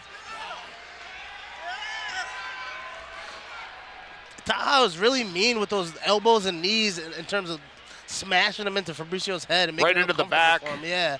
He's making a move, putting that forearm in the throat. I like to call those staples. See how he staples his knees to his hips there, keep him controlled? And you see him pull the chin back. Yep. Where the head goes, the body follows. Yeah, exactly. Hey, that's a wrestling. You don't think about wrestling, don't you? No, it's actually exercise science. It's biomechanics. Oh, wrestling's looking from biomechanics? Hey, and he went right for that kill there. Very good. Around, cinched it well, in. I'm saying that's where I learned it. Oh, it's biomechanics. Yeah. Well, that's what my degrees are in. I honestly think he would have lost. I gotta take some biomechanics classes. If they would have kept fighting, I honestly all right, here we go. We're getting ready to bring it up to Mike Falvo. Great fight. Both men.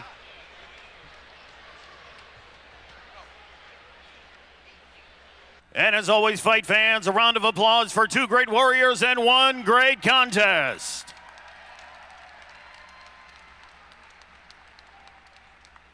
Referee Amanda Brundage has called a stop to this fight. 1 minute, 15 seconds in round number 2. For your winner by way of rear naked choke, Taha Savincer. Great job by Taha. You know, and again, this is how I saw him earlier, just laughing, funny, you know. Relaxed. But then when he's in the cage, it's straight face. Yeah, that's the way you need to be. Stone cold killer. That wasn't bad. Great show of respect there. And again, Fabricio Barun, great job, good step up here. Okay, yeah. Hey. Fabricio still, he stepped up a lot from his last fight. He showed way better striking. He's got to go work on his grappling a little bit.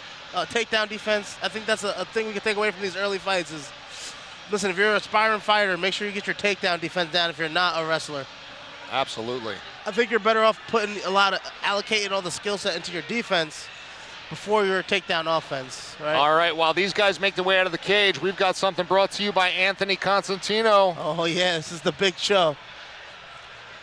They will be making their way into the ring and making a few important announcements here for Freedom Night, Cage Wars 69. Oh, Freedom Night. I might fuck up a pizza while I watch this shit. I smoked the whole joint. Well, not a whole joint. Let me actually finish that. Let me finish that bitch before I even do Let me finish that motherfucker before I even decide to do that.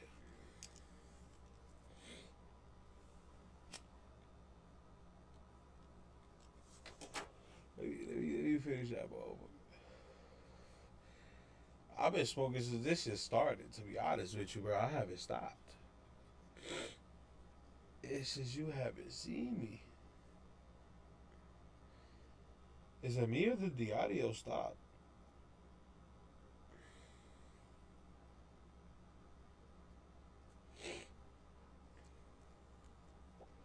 I don't know if it's me, but I feel like the audio stopped, bro.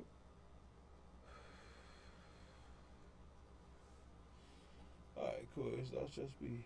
It's not just my high ass. Cool, cool.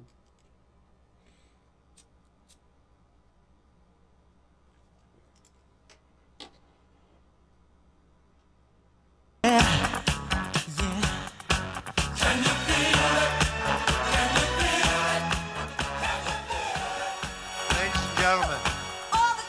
That scared the fuck out of me. I'm not gonna lie. Ladies and gentlemen, I was loud in my ear.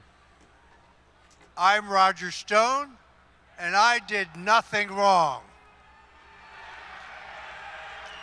You sound like you did everything wrong. We're What here are you tonight talking to not only enjoy this athletic competition, but also to introduce to you and recognize a very What, them? special man. And I am honored to be with my good friend, Jorge Masvidal. I love him for 3 reasons. Okay, so it wasn't just me. That shit scared the fuck out of me. I love my friend Jorge Masvidal because he loves God, he loves America, and he loves Donald J. Trump. We love Trump. Are there Send me any back. Kamala Harris voters in the crowd?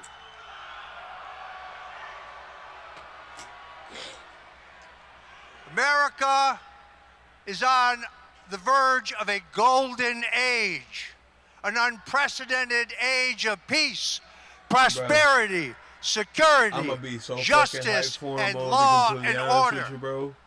I'm gonna be in there like, hey, Let's yeah, call bro, it you did that, the you did age that, bro. of Trump. And now I give you a man who is a fighter, a man who is a warrior, Yo, Johnny, you still a in here, man who is Johnny? an MMA champion. Bro, I'm gonna be Oh, honest. a man who I is honestly a think- patriot. Hold on, My let me actually friend, mute them real quick. Let me Jorge. actually mute them.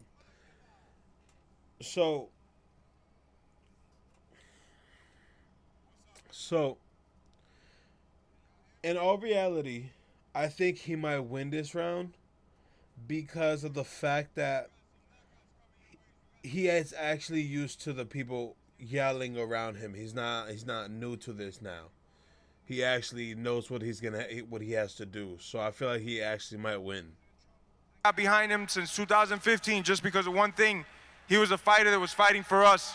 And the next young man that we're bringing up here, I feel is the same way and is going to get a lot moving, especially in this area as a congressman for New York. He's a fighter that's fighting for us. He already has his money. He don't need to come in here and take nobody's tax dollars. He's not about no weird shit that there's 50 sexes out there. This is a That's what I'm genuine saying. He patriot looked American way that more wants to do good. comfortable in So without no further ado, let's bring our boy in here. Where's he at? I was like happy as fuck. Where's our about boy that. at? He looked more comfortable, more in his element. So that's what I'm saying. I feel like in this round, like this roundabout, I think he Ladies and actually gentlemen, might do some shit. proving that one man That's not can me, bro. make That's a them. difference. The I just man who realized will that. be That's the them, next bro. congressman from this 'Cause that district, shit was loud as fuck, and the they chief turned it down. executive officer of Sticker Mule, Don't blame me. but a that was man who's them. committed to making both America and New York great again, our friend Anthony Constantino.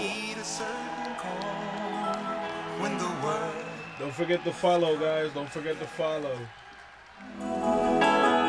There are people dying. Oh, when it's time to lend a hand to life, the greatest gift of all. We could go on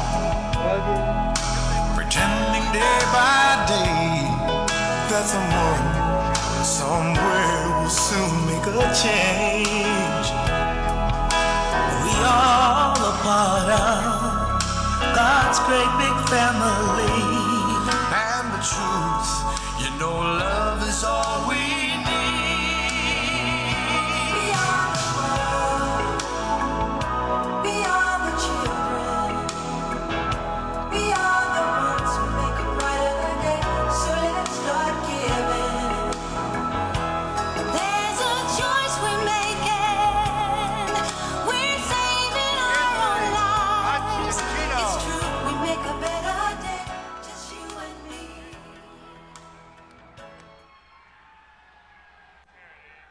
Damn, Gotta dude, let so the whole fucking crew get in good. for. My mic working? Is this mic working?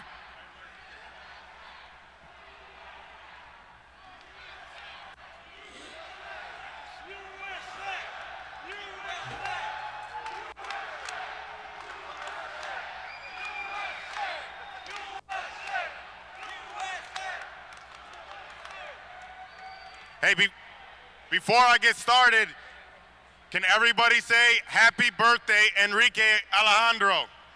We got a Happy birthday in the house today. Enrique Alejandro. Right there. Best dressed too. Listen, I don't even know what I'm gonna say tonight because unlike other politicians, I don't write speeches. I just talk honestly off the top of my head.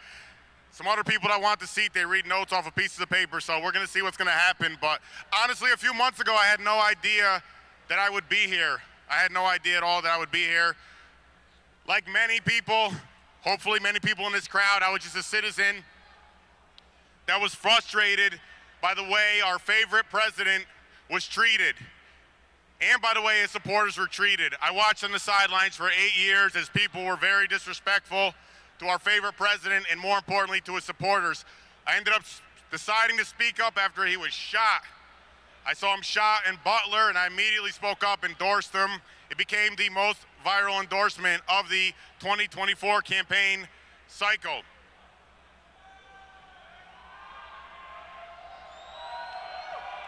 Okay. Risk my reputation, risk my company. After I did it, everybody said, stand down, what are you doing? You have a great company, 1,200 people, about 1,000 people in New York State, where I decided to stay and fight, unlike some other people who also want the seat that ran away and now are quickly running back. I know their name, but I'm not gonna say it right now.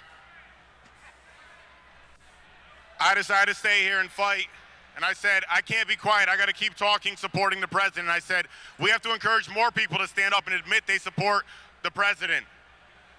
I thought to myself, what's the best way to do that? I ended up erecting a sign, a beautiful sign that said vote for Trump, and I put it on top of my tallest factory building in Amsterdam, New York. You could see it from the thruway.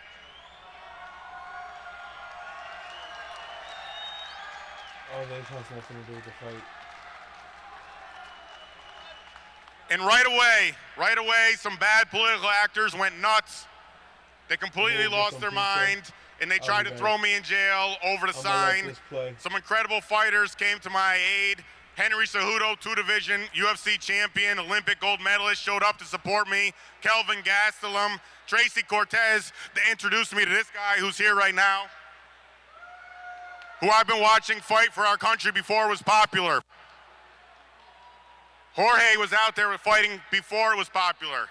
I joined when it was still not popular yet, but I joined towards the end. Now it's very, very, very popular to support President Trump because of people like Mr. Masvidal, Mr. Stone, and maybe a little bit because of people like myself and my beautiful sign that many of you all came out to support. Put up the sign, Democrats went nuts, they threw me in jail. They ended up looking very foolish. I told everybody we were gonna have a landslide re-election for President Trump. People didn't even believe he was gonna get elected. I said it's gonna be a landslide. I called it right. I called everybody in New York to the biggest election night party in New York State. In front of the sign, thousands of people once again showed up. And on election night, it happened just as I thought. Incredible victory for America. But tragically, I found out the Democrats behaved badly once again. Once again, they did something very foolish because I dared to get in the ring and stick up for our president on election night, a nasty Democrat whose name I'd love to say, but I'm not going to say it because I'm a nice person, even though he isn't. He called Rivers Casino and he said he doesn't want anything to do with Cage Wars anymore as long as I'm involved. In order to acquiesce this nasty Democrat, Rivers kicked Cage Wars out of the casino after 27 sold-out shows, 8 years of packing the casino. They got kicked out in the middle of the night. Should have never happened. Another foolish action on behalf of the Democrats. And by the way, I know there's some Democrats in the crowd. It's important you hear this because you need to know. People like myself and Jorge and Roger, we want what's best for everybody. Doesn't matter your party. I want what's best for New York State, period. And attacking businesses like Cage Wars with political power and government power is totally wrong. I found out that happened, and immediately I thought to myself, you gotta fight back. I don't like when people attack my friends. I don't like when people attack anyone inappropriately. I said, we gotta fight back, and right away I thought to myself, where should we go? I said, how about the biggest venue in the district where I happened to finish my own wrestling career right here in the Glens Falls Cool Insuring Arena, although it used to be called the Glens Falls Civic Center. So thank you all for coming out. I come up with this idea, I had no idea I would be running for Congress. Next thing I know, everyone's calling me and saying, Anthony, you gotta run for Congress.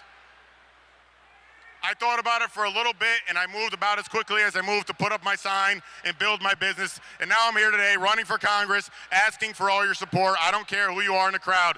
Democrat, Republican, I'm asking for your support right now. I hear a lot of noise in the crowd. I can't tell whether it's happy noise or not so happy noise.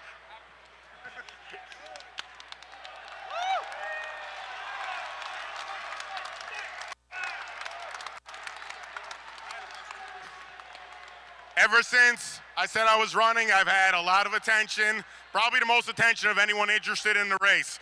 I want to be honest, I'm interested in running, not just to be your congressman. I'm interested in being the best congressman in the United States of America. I don't like doing anything just to do it. I want New York's 21st District to have the best representation of anyone in the United States of America. It's going to take a lot of work to get there, but I like working. That's what's going to happen. Everybody wants to know what I'm about, what I want to do. You get to hear that for the first time tonight. If you got a little bit of patience, we're going to go quickly because I know you want to see some great fights, but you get to hear that tonight. First of all, most importantly, we have to bring people back to New York. You can't fix a state when everyone's leaving. We've all lost friends, family. We've lost over 1 million people over the last 4 years because of political corruption and incompetence. No one will work harder than me to bring people back to New York. We're going to do it by doing things that make sense, not foolish stuff. I'm going to move quickly to do things that make a lot of sense, like bringing high-speed internet to the district all over the place so everybody can enjoy the internet economy just like I did, so we can have remote jobs, just like many of my employees work. We're going to completely secure the northern border so that people stop flying up to Canada, crossing illegally, and freezing to death in people's backyards. No more illegal drugs, no more illegal fentanyl, no more people crossing the border and freezing to death, and we're going to I'm going to badly embarrass any politician that advocates for illegal immigration. Illegal immigration is cruel, not only to Americans, it's cruel to the immigrants too, who are sucking out of their countries to come here, cross the border, freeze to death and die, or as they do on the southern border, they cross and they get raped. The girls get raped in the process. It's gonna stop. We're gonna stop it very, very quickly. I'm going to support other common sense policies like ending the solar farm lottery. No more solar panels on farmland. Farming is for crops, not for virtue signaling. No more taxpayer money going towards solar farms. Taxpayer money going towards things that make sense. We're going to support the farmers in a sensible way with a sensible farm bill that treats them all equally and protects them all equally.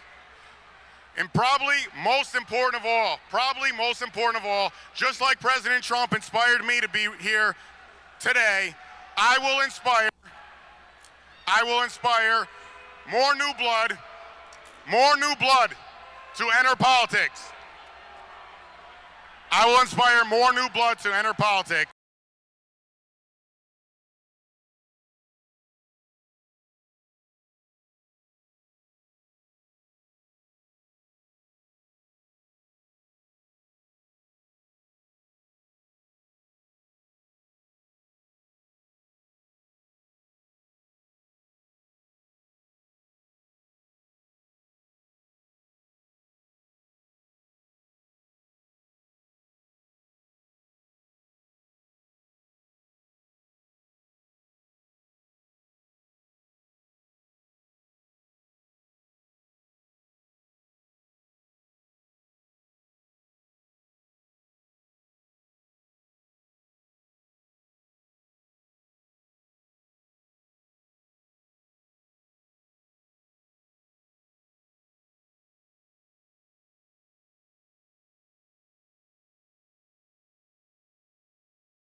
Give me heebie-jeebie. So why you imitating Al Capone? I be needing Simone and defecating on your microphone. Ready or not, here I come. You can't hide. Gonna find you and take it slowly. You can't run away from these styles I got, oh baby. Hey baby, 'cause I got a lot, oh yeah. Anywhere you go, my whole crew gonna know, oh baby, hey baby, you can't hide from the flag, oh no. Ready or not, refugees taking over. The Buffalo Soldier, dreadlock roster. On the 12th hour, fly by in my bomber. Crews run for cover, now they under pushing up flowers. Super fly, true lies do or die. Toss me high, only puff fly with my crew from like high. I, refugee from Guantanamo Bay. Dance around the border like I'm Cassius Clay. Ready or not, here I come. You can't hide. Gonna find you and take it slowly. Ready or not, here I come. You can't hide. Gonna find you and make you want me. Dance around the border like I'm Cassius Clay. Ready or not, here I come. You can't hide. Gonna find you and take it slowly.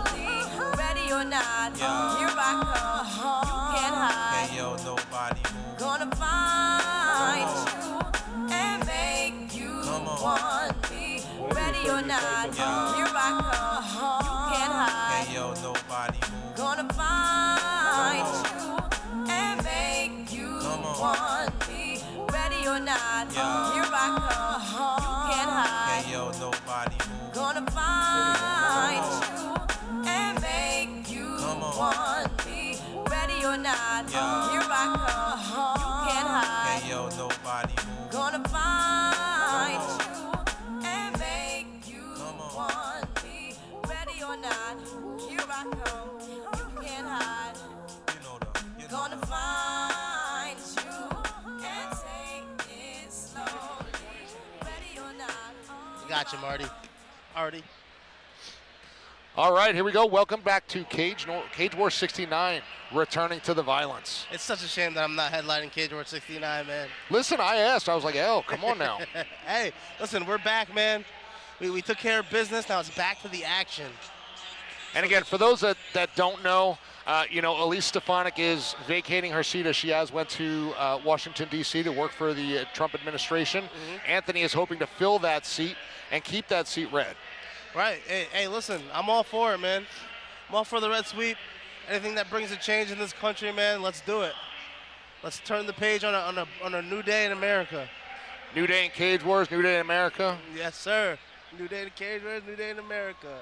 And I'm really excited to see where we as a promotion go from here. Hey, listen, I know where I'm going to take it. I'm going to say it right now up front. We're going to ride on the Big Pisser's back. Hey, my goal is the MVP arena. Sell out the MVP arena.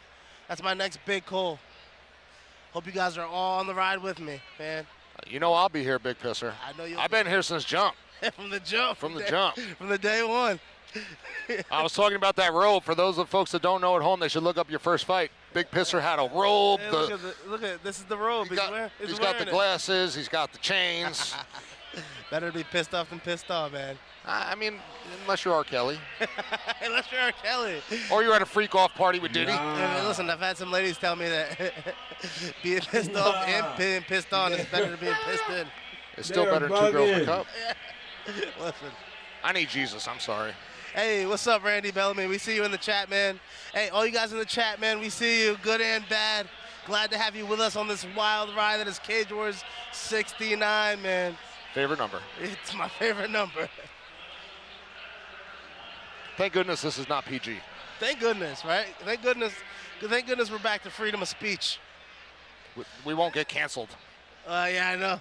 Listen, I want to be canceled one time, just for the experience. Well, we as an organization got canceled.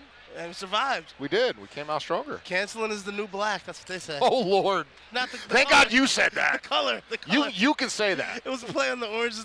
Ah, man. Man, Al Sharp would be all up my ass. I said that. I know. That was wild, bro.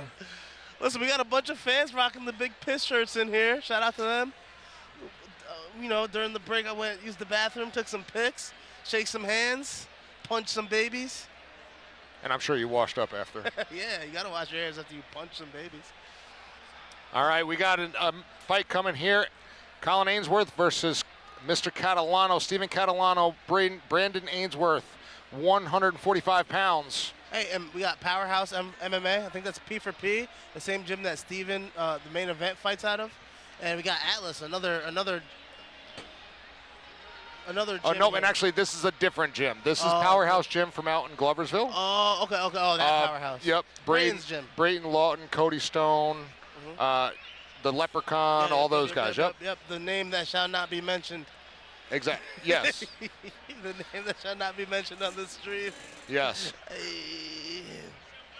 Send him. Hey, listen, nothing better than the Cage Wars fans here, man. All right, now the thing about Brandon Ainsworth, he's 1-1 in MMA, but he does have 3 kickboxing fights. Yes. So the guys out of Powerhouse, one thing that is an opportunity for them to gain experience is grappling, but, they do strike pretty well for a new team. Yes, they do. I know Leprechaun, I know the name that shall not be mentioned, had some pretty good striking. Some pretty good grappling. And they're all tough, and they're all there to fight, man. They all come out, put on a show, and do their thing. Yeah, they show up almost every time. Brayden Lawton didn't show up today for some reason, but they show up almost every time. They got like a 75% batting average here. But again, they come, they're ready to fight. This young man, nice and calm. Yes, sir. He And looks again, ready he's to go. 1-1, but 3 kickboxing fights. That's 5 competition Hey, fights. Shout out to Tommy, man. Like, again, shout out to Tommy Marcelino, Amsterdam Cannabis again. Everybody wants that smoke. Showing some love here. All right, here we go. Brandon Ainsworth in the blue corner. Stomping around the cage, making the earth shake under his feet, ready to go and get to the violence. His opponent, Steven Catalano, another guy out of Atlas Jiu-Jitsu. Yes, Atlas is heavy. Atlas presence heavy on this card. I heard a lot about this guy, too. He's one of the young guys from the gym. I heard he has a great wrestling background. Obviously, grappling coming from Atlas and being a jiu-jitsu gym. And I'm excited to see what he does in this fight, man. He's another guy looking very calm there. When I went through the crowd just a few minutes ago, all those Atlas guys nice and calm and composed, just really looking forward to letting this man show out. Yes, sir. I have a birdie in their camp, and I heard that they do really intense sparring sessions for their fight team. So I'm sure this is they're used to the chaos. Well, and again, Atlas is another team where I can't remember ever seeing somebody represent their gym and not be ready. Yes, sir. Win, lose, or draw. That's what it's all about, man. Sending out fighters that are prepared for war, because that's what this is. Don't take it for granted. You know, and you can find Atlas Jiu-Jitsu down in Kinderhook, in Albany. You know, upstate, I believe they still have a school up here in Glens Falls in this area. Yeah. Spreading like the plague. Was it me or the dude with the red shirt was missing an arm? Embracing his coach, Edward Anthony here. Sending him off to war. Hugging his teammates. One last time before that cage door closed behind you, man. And really, you know, if you haven't done it before, there's nothing like when that cage pin drops, when the announcer leaves the cage and there's only 3 of you in there. It's one of the most primal things. You know, I loved football growing up, but there's 11 of us. Yeah. Here it is just you and your opponent. It's one of the most primal things you can do. And at the end of the day, we're just monkeys. Again. At the end of the day, we're just monkeys. I'm glad that you're the Sean Strickland of the booth. That makes me happy. I'm the Michael Bisping. Michael Bisping and Paul Felder, if they had a bastard listen, child. You gotta take some chances out here. No, I man. love it. I'm saying you compliment me very well. We might need to make this a semi-permanent thing. Me, you, and Brian. Hey, listen, I bet my friends that I would try to do this whole broadcast without letting the M-word slip, but I lost already. The M-word, not the N-word. Again, another word that you could say that I cannot. Hey, listen, there's benefits. No, I heard that you've been giving people passes, though. Yeah, I'm actually selling them. If you want to pass, $20, man. $20 to my Cash App. Money All sign right. L7. All right, I'm going to go down to Arbor Hill, be like Big L said. Yeah, I'll get you the pass. All right, here we go. Steven Catalano in the red corner. We're going to bring it up to Mike Faldo. Yes, looking ready to go. Because he's being so out of fucking pocket right now, bro.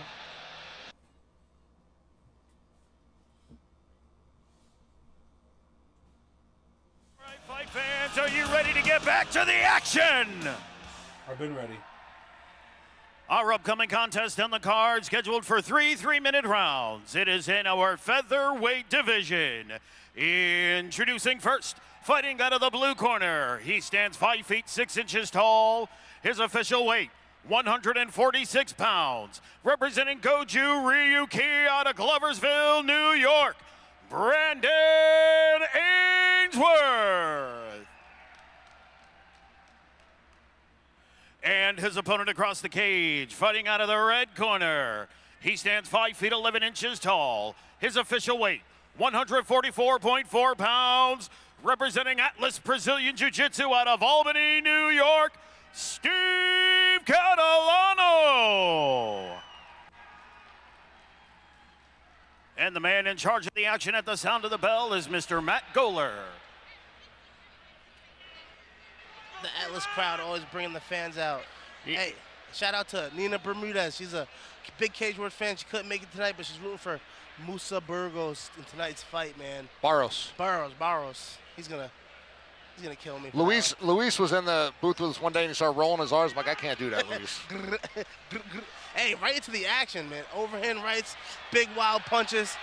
Wow, again. Pushing the. Oh, there goes the door! Shit. Oh my God! Oh shit! This is a. Oh shit! Crap. Good thing that wasn't me. Was that door made in China? Hey, these dudes are coming out to bang. Yo! That's the What intensity the they want to fuck? see. You know, and I think that kind of took Steven Catalano, you know, by surprise with the intensity that Yo, ain't Brandon no Ainsworth came fucking forward. way And this is actually a great opportunity because he looked like he was kind of getting overwhelmed by it, and now he's definitely going to be ready for that intensity that Ainsworth is bringing. Yo, no, that was wild. Man, that's no bueno. Yeah, that's no bueno for sure. Hey, and Ainsworth looks like one of those guys you don't Yeah, want to they meet actually wanna on the show wrong up. playground when you're a kid. Yeah, he That's looks what like I the kind of guy bro. who'd bash He your ain't face off a playing, slide. Bro. He Yes, ready sir. to knock somebody the fuck out. Take your lunch money. Look at him. Now, I'm interested to see how that the Bro, that next, shit you know, got blown how they the come out hell this next out. time. Well, and with that being said, I mean, you know, with as hard as he was coming, I mean, if Steven Catalano can weather that storm, it's going to be tiring Yeah, for sure. for Ainsworth. Listen, doesn't matter what type No, of yeah, conditioning this you fight, have, nobody this can fight's keep gonna that be pace up. this fight's gonna be a full little bit fight, more man. interesting than the last few. Big Dan Merkley I like helping that, I out like over that. here. Thank God. Shout out to Big Dan. Hey, and shout out to the production crew, man, bringing us the good Yo, views that and the was good vibes, wild. man. Our levels are right. You seen that door just The blow video's off? right. And the fans are antsy for the violence, man. They're antsy to get right back to it. Where's the duct tape when you need it? Yeah, duct tape fixes everything. Gorilla tape. Gorilla tape. Yeah. Bro's gonna have to I was stand reading the other there day and hold where the door. some prisoners escaped prison with duct tape. They made ropes. Hey, listen, those prisoners can be pretty innovative, I've heard. It really ever was been? though. In prison, yes. Hey, really? How yes. was it? I was not Let's the see, gay let's one. see. Wait. I ran my cell. Okay. I'm just playing. Listen, you say so, dude. We Just playing. We don't judge Iron Will Berry. Hey, right back to the action. Pressing the issue, getting him against the cage. Good job grabbing underhooks by Catalano. Hey, Catalano, like you said, he's more adjusted to the pressure. And he's slowing this fight down, hitting him with some vicious knees to the body. Ainsworth gaining an underhook on his left They side. keep Look for going that towards left that leg door. of Catalano. Oh, nice single. Oh! Nice job. Slam. You know, and the Goju Ryokai powerhouse guys, they're pretty good Okay. putting on the pressure. We got You know, I something mentioned the going grappling. on. More, it's the jiu-jitsu, where they have that opportunity for improvement. But as you see, oh, look for that arm. Look for the neck. Oh, Hey, and listen, they're just a bunch of tough guys. Yes. Going out there looking to knock your head off. yes, they're the kind of guys who look to go out on a Friday night, drink beer, and fight people. Hey, and sometimes the best strategy is no strategy. Catalano trying to retain guard.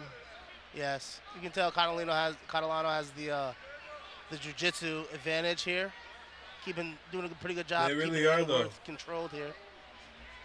But again, in a closed guard, it's really difficult to do much. In order to create movement, create space, you've got to open up those feet. Yes, you do. You have to get out of guard. You know, but again, that talks to the pressure from Ainsworth. And he's doing a real good job jamming those elbows in his throat and making it uncomfortable for him. Just like we saw with Taha. Yep. And that goes a long way, just being a little bit mean, and a little bit You gritty. got to make Bro, him they're hate being there. snapping. They're That's snapping. tiring enough. I'm gonna tell Make you, it I'm gonna give you compliant, that. like They're they said. snapping. Yes. Like they do in prison. Yes, exactly. Just like that. You've definitely been there before. It's not on my record. It got expunged. All right, here we go. Catalano trapping that right arm of Ainsworth. He's doing a real good job at keeping himself safe here, right? Looking to trap that left leg. Ainsworth doing a nice job pressuring. And keeping it wild. Using And that- sometimes if you're fighting a technical guy, that can really take them out of their game. It's the best thing to do, man. Break all the rules. That's a nice little cradle. You know, and again, even if he's not doing a lot of damage, the judges are seeing him on top. And they're seeing him staying active and dominant. If you're Steve here, this is a good opportunity to catch your breath here. You've been doing a lot of work. Slow it down a little bit. You've secured this round. Looking to wrestle up, digging that underhook. Good job by Ainsworth creating that pressure. Yeah. You know, I really do think, a lot of these guys do too much jiu-jitsu and they need to just, it's an MMA fight. You know what I mean? Yes. And Ainsworth looking for a Kimura or Americana here. I can't But again, see from it. that position, it's going to be tough to get with the leg trapped in half guard. Yeah, it's going to be tough, but it might open up To be a honest, transition like that. Might open up an opportunity The to get to skinny a more guy really dominant position. don't. Good job by The skinny guy Catalano really to can't, stifle like, the initial keep up with the onslaught, other but guy. nice job by Ainsworth be to just honest keep with coming you. forward. And stay The dominant. skinny guy's If you're kinda, Catalino, I like, think you need to not stand right in front of him. Circle, circle, How do I circle. say it? And if you're Ainsworth, I would say, yeah, just keep keeping it wild, man. he needs to Yeah, get throwing more those weight overhand rights, on him. closing the distance, I don't dirty feel like boxing the weight against the is the same. cage. Yes, I don't keep think pressuring I don't him. think they're at the same weight. Keep pressuring him and keep making it sloppy. Because that is the one thing about the Atlas That's competitors. unfair They're for this very dude. technically proficient. Yes. You know, and that's a good thing. But as you said, sometimes that can, you know, be a bad thing against a wild man. If you get a wild man like Ainsworth here. And listen, Ainsworth still looks pretty good in terms of conditioning wise. He looks like he's ready to go for the next he round. just has the arm. There wasn't a ton of That's scrambles in about there. it. He was able to just kind of maintain Look at this dude. top position. He's heavier. Especially after you got the takedown. He actually can pick you up and slam you. But still, hey, the it's not to skinny be guy remiss can't really that do the that. you know, the endorphins and the adrenaline, man, that'll So I call a honestly toll on think your the cardio in and of blue- itself. Absolutely. Blue Now, got Just to see how he comes out. conversely, when you look at Catalano, he's very calm, Yes. not breathing heavy. Yep. Wow! Oh. Oh! This is not Buddy Pal. This is a cage fight. You know, and honestly, that's why I never liked to touch gloves before the Yeah, fight. me neither. I never did. But they were both able to get off some good strikes there. Yo, did you see that blue? That blue But hit that is hard. what many people would consider less Blue than in the blue hit sportsmanlike. hard. Yes. Yeah, and listen, this is a cage fight. This isn't a power. It is, and sorry, honestly, do it that's in why the when I red. was a Sorry, ref, do it in the I would red. tell the guys before, make the decision. I would tell you right now, I wouldn't do it. I would tell them in every fighter meeting. Yeah, if you want to go out here and skinny you know, guy. slap hands and you know, and He that's on hit you. him but hard. don't think He your did that opponent's gonna hold uppercut himself real up. And I nice. used to tell them, as soon as the fight starts, it starts. It starts. You hear that bell? It's on. Bringing those feet up, trying to work that high guard, trapping that left arm. Ainsworth. Again, you know, he's been looking for this triangle, but it just really hasn't Is been it there. weird Ainsworth that has done a dude in good the job red keeping look his head tired? down. Yeah, if I'm Ainsworth, I'm starting to switch my focus to getting back to my feet here, man, and landing some strong. You know, and what people don't You better understand, break too, is his neck, submissions, bro. they start to get harder as the fight goes because you sweat. Yeah. You know what I mean? It's It's slippery. But he's doing a good job. See, he's getting back to his feet here. Oh, that's a nice nice trip. A nice trip to get him back to the mat. He's in this three-quarter Nelson position or Darce choke here, but he's running it like a three-quarter Nelson from wrestling. He stepped over, got the ankle ride, and putting him back on his back. Yeah, he can turn this to a Darce Do it here. in the blue, got it. There's no. He's got it. The Darce looks pretty tight. But he's got to clear that leg to really create that pressure. Yes, and he's got to get this. And Constantine doing Catalano knows that. That's why he's locking those legs, trapping that right leg of Ainsworth. Yeah, I don't think Ainsworth really knows how to finish that Darce here. And he's just settling for the control. Position over. Position over. Submission. I don't- Sorry. Always position You were over in the submission. fight. Hey, Yeah, look- it was. I was. He's into the Yeah. fight. I looked over at Will Berry, and he looked Dude like did he get was three-piece, in the though. fight himself. You know, this really, again, Ainsworth has an advantage, but at any point, Catalano could throw something up here. Yeah, Conrad was looking for those triangles, like you said, and those arm bars, man. I think He's trying to work his way up that got it, guard, and honestly, he's to be got honest with you. some limbs. He just needs to find one. But like you said, as the fight goes on and things get sweaty and got it. slippery, There's the submissions get there's harder and harder winning to find. for the skinny dude. 30 seconds left of this second round. And another I would say dominant round by Ainsworth here. Agreed. Just keeping it wild, man. You know, sometimes it's the meat and the potatoes. It doesn't have to be fancy. Yeah, definitely doesn't have to be fancy. It's a cage fight, like I said. That's the nice thing about MMA. So many I will variables. say they are showing off. Well, and that's why people's records don't always speak to their talent. You know, Yes. anybody can win in this cage any given night. Yep, there's a lot of ways to do it. The parity in the sport is unparalleled. Yes. He's got to be careful going to the head here. And you look at him jamming his forearm in the throat. I love that shit. Just keeping it mean. Then Yeah, you me get too. that form in the throat and you rotate it and Yep. get the, oh, I love it. A lot of people don't know. I tell my wrestlers, man, when you use those blades of your arm, man, it's a big difference between jamming that bone with your thumb up into somebody's body That and is the true. flat of your arm, right? He's just throwing it turns that into a leg blade. all crazy and shit instead of like. And then, being you know, one of the patient other with things I it used to like to do is and- hips and up, feet placing down, that leg strike and do in the like a perfect jigsaw spot. across the He's neck. just throwing Yeah, that yeah. bitch With all the blade. crazy. Put and that pressure on him. can We got some affect him AOs in after the a while, chat. to I guess be we've been honest. saying some yeah, AO, you were right some there. AO stuff here. What's AO? What's AO? AO is when you say something a little bit questionable. It happens. You know, questionable like slippery and sloppy. That's AO. That'll get some AOs in the chat. They can fight you about it. No, And the chat saying 2-0 that's what I'm Ainsworth. I saying, have when to he was agree. in Oh, the goodness, ground, yes. Yeah, 2-0. That's what I mean. Even when if he you're was an in the ground, Atlas you can fan, I see believe he's you have to tired see it as 2-0. from all the Yes. kicking and shit because his legs are tired. Yes. Watch Yeah, him that's walk good back. advice from the Watch him crowd, walk man. back. I don't think he would touch gloves again. Yeah, He's yeah, I throwing- would. he's I throwing definitely. I don't think he needs that all advice. crazy. And if I'm Ainsworth, I'm coming out here offering to touch No, gloves. he again. hasn't fight yet. He fights in. I wouldn't be surprised if Ainsworth There is goes still- to let me touch see. gloves and backs out a crowbar. Hey, nice kick. That's how you do it. Yeah, but you got to be careful with those naked kicks with a guy who's going to just change levels and look for a takedown. Yep. So there's one fight. Ainsworth, remember And earlier then we spoke about So literally striking right on those in, breaks, like right? 2 more fights Ainsworth and does a then really Viola. good job at taking advantage one of more those fight and then opportunities Viola. off the breaks. It seems when Constantino's So we relaxing, almost there, Ainsworth we looking to almost take there. his head off. You know, we Catalano, keep you're thinking Vinny how- Constantino. Yeah, Constantino, Catalano. Hey, and look Oh, look here at we him, go. Just keeping it really testing the just lost cage there, balance. man. For Christ's sakes, I hope I Thank hope- goodness ours is tied in the real next well. fight, For the one Christ's after sakes, I that hope the one. heavyweights don't do that. Oh, man's a pacing Campos. That's a lot of man. Because Catalano's looking for a guillotine here, it looks like. And the nice thing is he's against the cage, so if he can Ainsworth- secure that, Ainsworth it's needs not to going to be do possible better. for Ainsworth to jump to his Or left not- side, not to Ainsworth, the, Catalano's left side. Ainsworth's doing a really good job of Carlado, circling whatever to the fuck his safety. name here. is. And you needs see to do better Catalano with looking to his the corner kicking for some and shit. direction, nice and calm. Because Antworth, the only reason he's in Hey, this but he needs position to right put now some, is because he he needs to fucking put lost some balance. pep in his step here. Yeah, it looks like Ainsworth's looking to pop out here. Not a ton of threat. Yeah, if I'm Catalino, I'm looking to put some pep in my step and find the finish. And if I'm Ainsworth, Well, I'm he putting was my trying left to. hand on He that was right trying to. elbow of The only Catalano, reason pushing he down did and it- popping the up. only reason he did it was because he There we lost go. balance. And if I know Ainsworth from watching the last 2 rounds, oh, we got some blood here on Ainsworth, and it fits him so well. And the look on his face is that of just viciousness and violence as he drops those body shots on Catalino here. Think of dodgeball. Catalino- Nobody makes me bleed my own blood. Catalino's been on the ground the whole time. He hasn't When really I been see red, I fighting, get though. angry. And if he Again, has been nothing fighting, but, like you I know, said, pressure he's and just throwing position legs all from crazy. Ainsworth. Yeah. He's doing exactly what he needs to win. And just staying aggressive. Yep, no lay and pray, you know, making it ugly.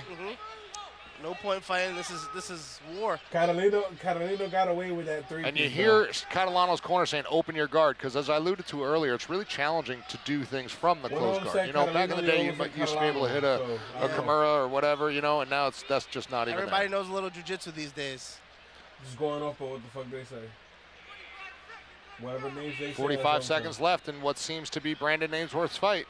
Yes. Up until this point. And I have it Ainsworth 3-0. got it, bro. Oh, He's absolutely. Dropping can't the lose body it. shots, The looking only way over to at lose us, this for him now blood is leaking to get across knocked his the fuck face. out. Just looking to cause pain to his opponent. If this is not a 30-27 Yeah. fight across the board, I'll be very Yeah, surprised. Ainsworth winning I with will- the I control will time. too. But also with the, I feel like will with the too. strike too. What a I feel fight like by with the Ainsworth up strike, to this point. And although the Ainsworth got screen that says shit, rounds too. 2 of 3, it is round 3 of 3, the final round. Yes, sir. Catalano's trying to use the cage, getting the hips high. Again, it seems a little bit Catalano too late. lost. Yes, He lost his yeah, a round. little bit late, looking for the submissions. I alluded to earlier, man. I thought his best strategy was getting to his feet and striking. Looking for that triangle, but again, against the armbar, against the cage, it's really challenging to create the angle and extend the hips. Hey, maybe in a 5-minute fight, man, Oh, you Ainsworth have is more time to busted set up. those submissions up and really, really find them. But in a 3-minute fight with shin guards You on, see man, his it's really nose? tough to get those. Look at And him. especially when somebody's making it that ugly of a fight and just Yes. aggressive. Oh Yes. shit! Look at. You would think that from the way Ainsworth looks, you would think that he was the one that just got 30-27, but it's the opposite, man. And that just goes to show looks are, you know, very deceiving. Looks are deceiving. Whether that be body type, whether that be, you know, damage. Yeah, I've never had that problem. I used to love watching Roy Nelson. Oh yeah, Roy Nelson. He defied physics. And, yeah, defied logic. All right, here we go. We're waiting for that decision. Both corners in, taking care of their fighters. Catalano seems just fine. Doctor checking on him. He seems more frustrated than anything at this point. Yes, and the production crew decided to give the fans at home the biggest treat of all, looking at my beautiful face. Is that going to be an AO That thing? was a Yeah, it's AO. All right, let me see the AOs. It depends. Hey, it depends if they agree or not. I feel All like right. if he Some of them went to focuses prison, might more agree. on his Let me get some leg AOs in the strikes chat. and his I need a timing, dictionary for all this stuff. AOs in, that's why they he brought me can on the, that's actually what they end up brought me on being the a team, really, really good fighter. man. Some AOs in the chat. He just needs to, like I say, he just needs to work Mike on Falvo his getting the timing. final results. Yeah. Referee And Matt his Goller legs- bringing the and his athletes leg to the kick. center. Because he can't just. We're going gonna bring it up. Like And So there Mike goes Falvo. the sportsmanship we were looking for. Okay. So we got one more fight, and then Oyola. And as always, ladies and gentlemen, a round of applause for 2 great fighters and 1 great contest. Ainsworth got it. After 3 hard-fought rounds of mixed martial arts action, Who do we you go to think the got it? official scorecard. The judges have scored the fight 29-28, 30-27, and 29-28 All in favor of your winner by way of unanimous decision, Brandon Ainsworth. They check second to 10. I got home. I figured that. Hey, and there's the sportsmanship we were looking for, man. Once the bell rings, we're back to being friends and buddies. But listen, between those bells, we're bitter enemies, looking to take each other's heads off and take them to the spirit realm, if you will. And for those young athletes at home, do not touch gloves in the center. Do not touch gloves in the center. Touch gloves after, get a drink together, get some food. Do not do it beforehand. Hey, I always look to play it safe. Yeah, absolutely, because that could have went bad for Stephen Catalano pretty quickly. Goju Ryo for the, how do you say it? Goju Ryokai. Goju Ryokai for the win. So again, they come from a little bit more of a traditional background. They're mixing some of the MMA in. They're doing a nice job. And they're kind of mixed, like Goju Ryokai, Powerhouse. They're kind of affiliated, I think. They all train together. They're all buddies. All right, next fight. We have Musa Barros, 1-1 versus Nicholas Oyola, 0-1 in the 150-pound catchweight division. Hey, and man, this is a rematch. The last fight, the decision was controversial. You see the tension they had at the weigh-in. And I think Nicholas Oyola's fighting now. I think well, the storyline here for me is Musa Barros, 1-1 with Cage Wars. His last fight was November 1st, decision loss. But Nicholas... Two Burrows, I think. Yes, Nicholas Oyola lost the decision to Musa's brother, Mukhtar. So he's got an opportunity to kind of get that back here. Get back at Big Bro. So Musa is going to be very motivated to win. He's coming off a loss. So is Oyola. But again, as we said, he's going to get to fight Mukhtar's brother, Musa. Yeah, they sent Big Bro in for him. Hey, listen, that's a classic trope in the. Listen, MMA isn't much different from street fighting, man. And if I fight your little brother, you got to fight the big brother. Look at Diaz brothers. Oh, yeah, Look at Diaz brothers. No, I'm pretty sure. All right, here we go. Nicholas Oyola from UFC Gym Lancaster making his way down to the cage. I don't know who the hell that was. I'm gonna invite him. Oh, never mind. I can't invite him. You know, and there's got to be some solace for Nicholas to know that he can kind of get this back. Yeah, that last loss. Yeah, he gets an opportunity to get back at his former opponent's big brother. He's coming out in the Louis V, drip down swag, little baby rocking, looking like he's embracing the moment. I just texted him saying, I got the opportunity to have some interaction with him on social media. He's a very confident guy, living life to the fullest, and he's here we go to the ring again. Here we go. We got Nick on the building. Both these guys, very tough guys. I mean, I got this one as a pick. What do you think? It's a toss-up. I trained with. I got the opportunity to spar with both Burrows brothers over at Jucal, and they're both super tough, really good wrestlers, really well-rounded. Recently, you see the we out here supporting Nick. We live streaming. Jai Brown, we live streaming. Pro boxer. Oh, really? Yeah. While supporting our boy Nick, they were just sparring. No, but he came over to Jucal. He came over to Jucal to spar, so he gave me some good tips on the boxing. You see Juan in the I'm building. excited to see them. Johnny, and plus, they're two brothers in similar weight classes. You know they're fighting wrestling on Thanksgiving. They're always their whole lives. Yeah, they were fighting over the Thanksgiving dinner. There you go, exactly. Who gets more mashed potatoes? Yeah. Who gets more? Hey, listen, you got to win. You got to fight to eat. Here we go again in the blue corner, folks. Nicholas Oyola. We see the shin guards. It is a novice fight. We're coming up to the end of those novice fights here soon.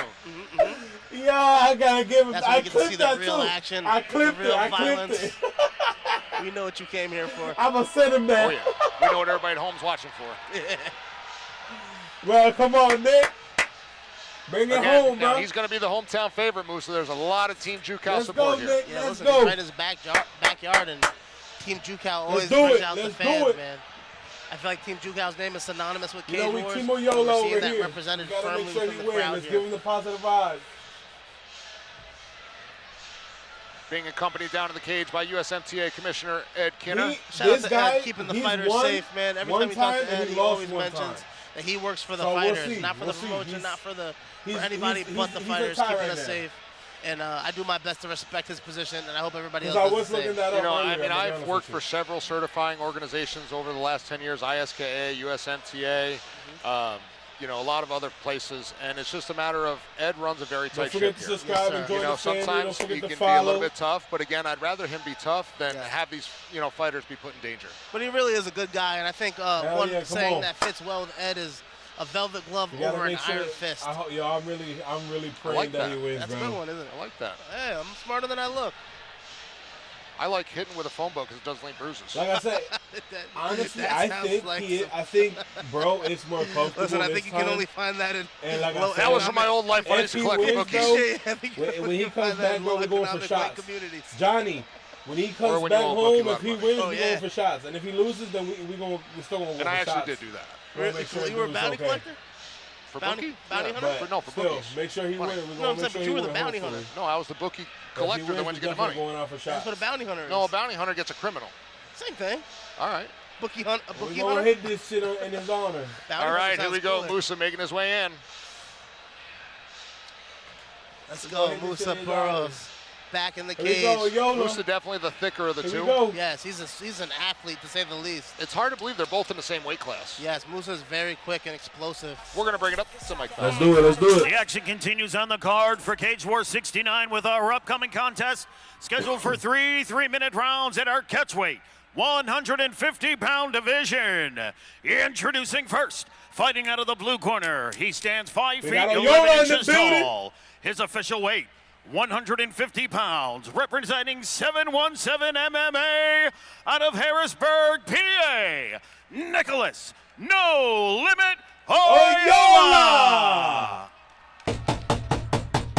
His opponent yeah. across the cage, fighting out of the red corner. He stands 5 feet 5 inches tall. His official weight, 150 pounds. Representing Team Jucal out of Scotia, New York, Musa Barros. Come on, Nick. The Come man on, in Nick. charge of the action at the sound of the bell is Dan Mergliotta. You know, again, we talked about that 150 catch weight. You could tell Barros had to cut the weight to make it there. Yes. One thing about the Barros brothers, mate. Come on. Mukhtar is the more quiet and reserved one, and Musa's definitely the more outgoing and loud one. If Bro, you've ever I'm been more around anxious, them. and I'm not even the I'm one just fighting. looking to Let's see go. if their fighting styles also reflects that. As you can see, Okay, look at okay. all. Show love, After show seeing that love. last fight, I I'm wouldn't like, do it. I wouldn't do it. God bless him. Yeah. Southpaws versus Orthodox here. Come on. Yeah, Musa's definitely the more aggressive fighter out of him and his brother. Oh, Mukhtar was nice more, inside leg kick to cross. Yeah, Mukhtar's more reserved and counter Focus up, Nick. Focus up. Musa goes for the blood here. You know, the addition of Farshad to the Muay Thai coaching over 2 months made a big difference to complement Hakeem in the boxing. Okay. It's huge. They have a great team over there. And fielding Come a on, bunch of Nate. Get the fighters. fuck up. Yeah, Farshad has done a really, really nice job Get rounding up. out their striking. Yep, working with Luis over there. Just fresh off his win at Karate Combat. Making Shout out Luis Melendez. Holding it down for the 518. He was here last time because you were in Japan. Yeah, oh yeah. Shout out to Luis, man. That's my guy. Nice roll Yeah.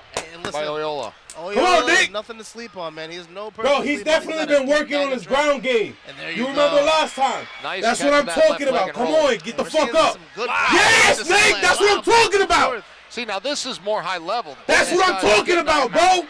Yeah, and as the fights progress, the fights Fuck get yeah. more and more Go. high level, more and more Throw him. experience, Throw him. and more and more violent, if you will. That's what I'm talking about, Nate. I kind of like Nicholas Come Oyola, on. the cut of his Style. jib. He's yeah. like, Thanks, my man. Thanks, my man. Shout out to the fans. Come on. Yeah, Nicoloy's style is Come on. he rolls with the punches.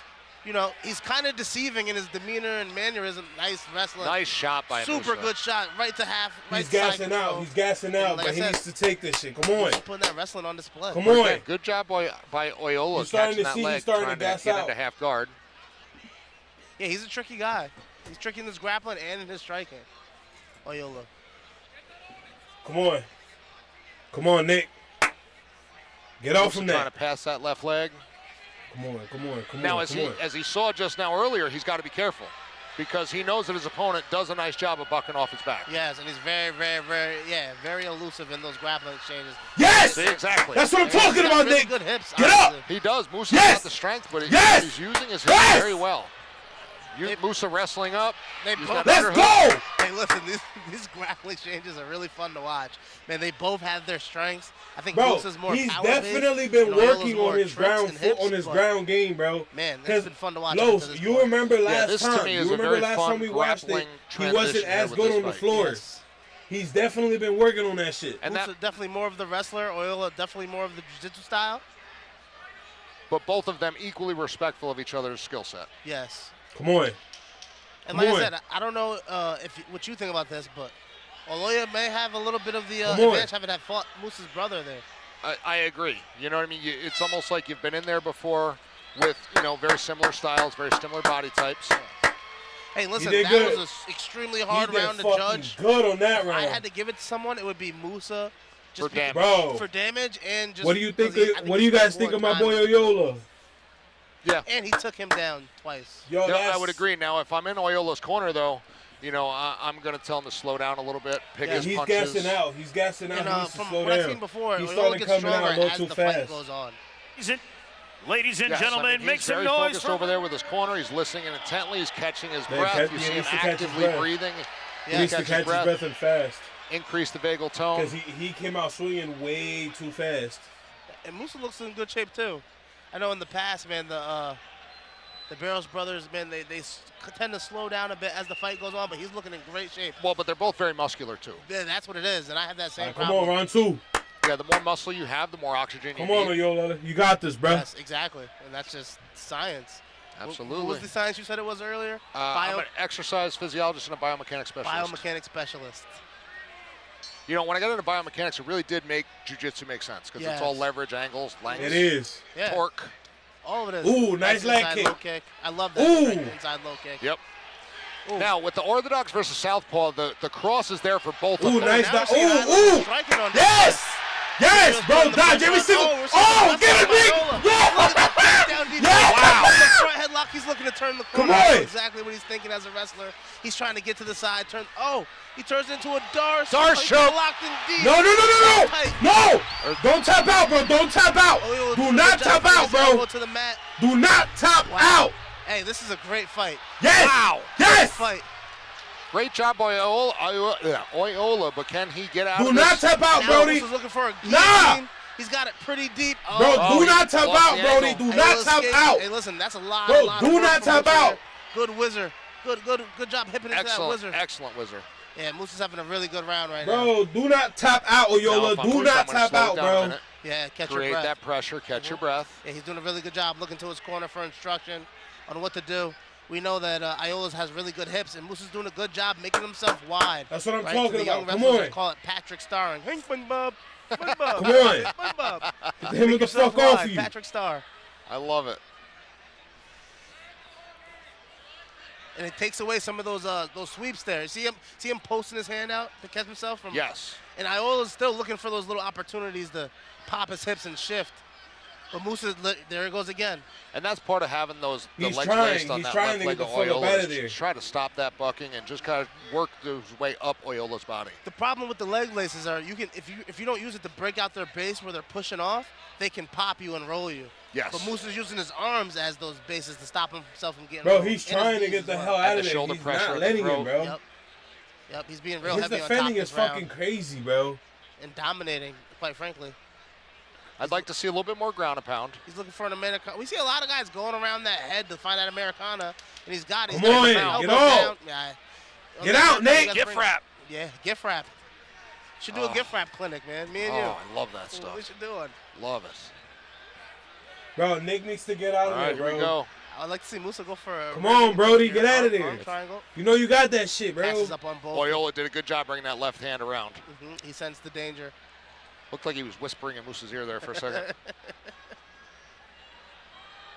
He is, but Crowd's need starting to get a him- little I bit need antsy, but Oyola- that's kind of to I be need expected. my boy they to got get the spoiled fuck there with out that of there, action 'cause early him on, being man. Those tied down firearm with that changes, is like not I helping said. him at all. The fans are here to see somebody get taken out here on a stretcher. Well, and there's always those guys like, hey, just grab the dick and twist. Yeah. There's always some of those. There we There's go. always some of those in the crowd. That's why There we go. Coach is not the crowd. Musa stepping over that mount. He's been dominating this round, especially with the grappling. Hey, and that's a round for Musa, man. That's Right now, I think that I was a don't very know. important round for Musa because I think that's really going to start to zap I the don't know. I cardio. think it might be a tie right now, to be Oyola. honest, Yeah, bro. yeah.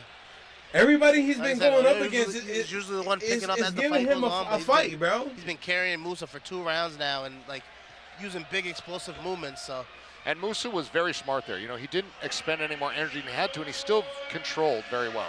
And listen, You think- I think what he do you made a think- really what do you big think adjustment Oyola's at gonna get on this using one, those bro? I'm posts hoping to he stop wins, those bro. explosive. I don't know. rolls, It's a re-rolls, close sweeps. one. It's definitely a fucking close one.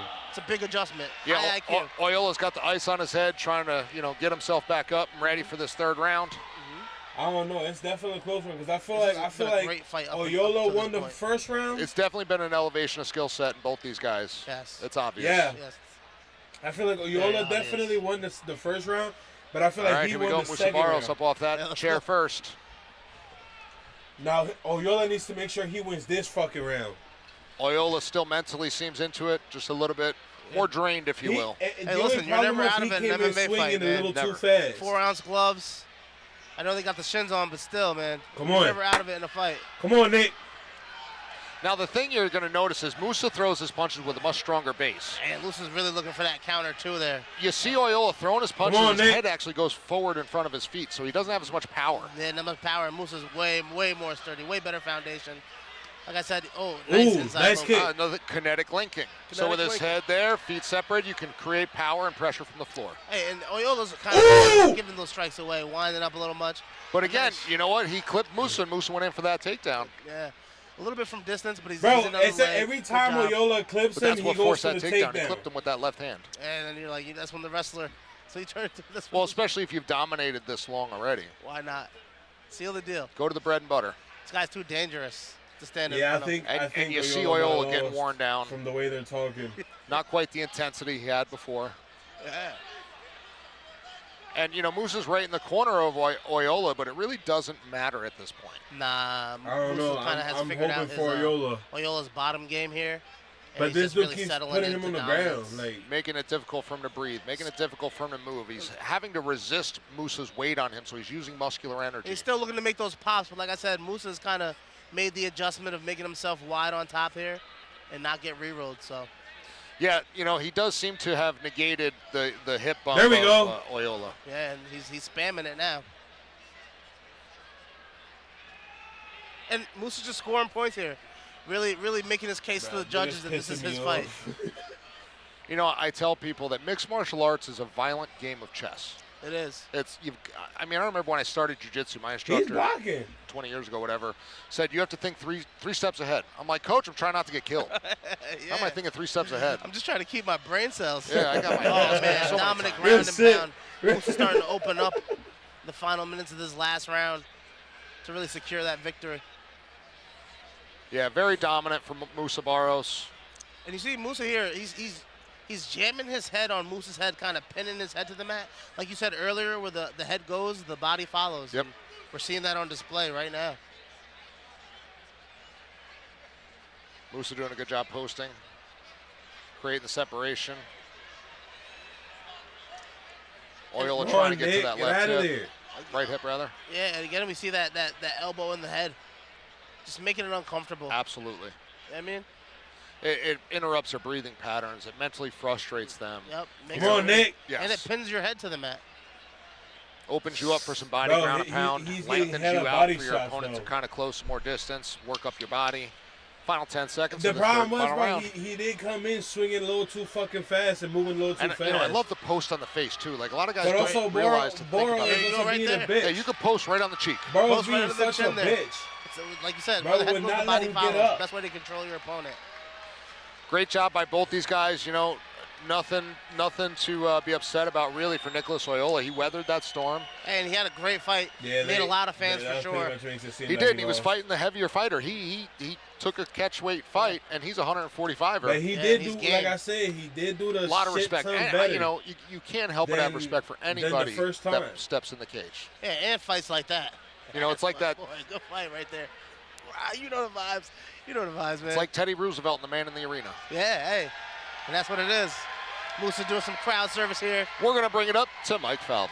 That's what it's all about. I feel like if Oyola would have never came in so fast, would have slowed down a little bit, he would have been better. Maybe we spoke too soon. Looks like they're having a little meeting over there in the corner. Yeah, a little powwow. Sometimes that happens with the decision. The judges want to make sure everything is correct. Yeah, sometimes it takes a little long, but I think this one's fairly easy to come to a conclusion. I would agree. We're going to bring it up to Mike Falvo.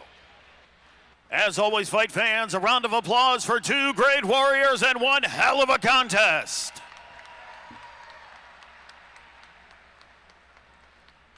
After 3 hard-fought rounds of mixed martial arts action, we go to the judges' scorecard. All 3 judges have scored the fight 30-27 for your winner. By way of unanimous decision, Musa Barros.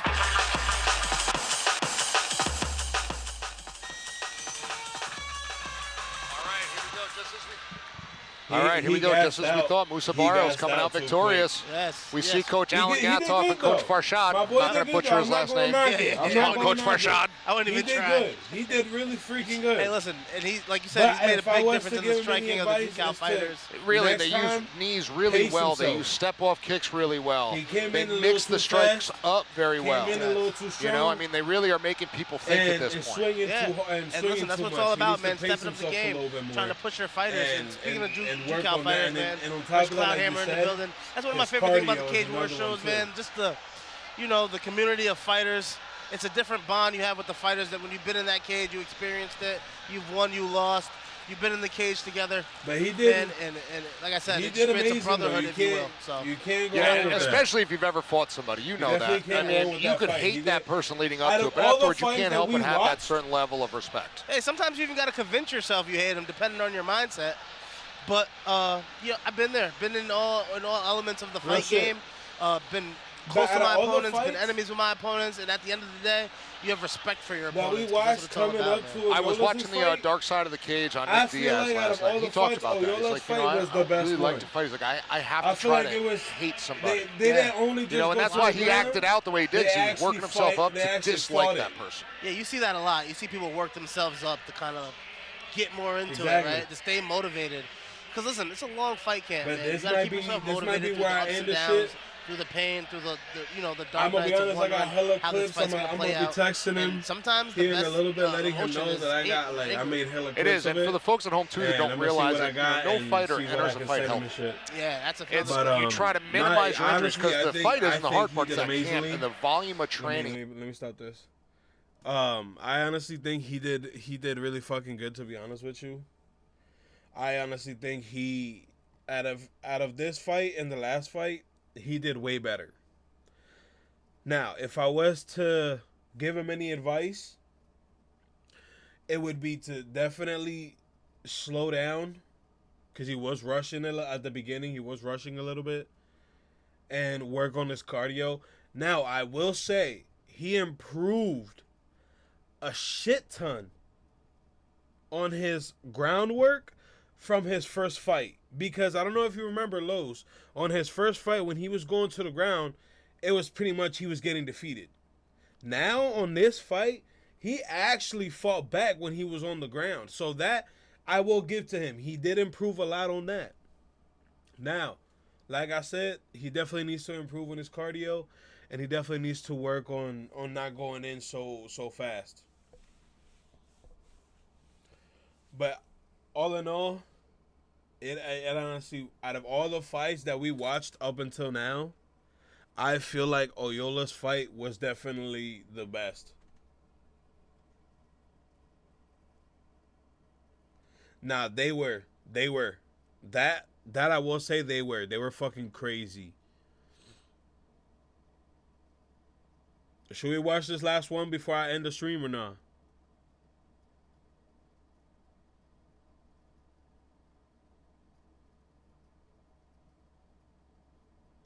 That really is where all his cardio went, because you've seen it. What are you thinking? Should we finish this last fight? Yeah? Alright.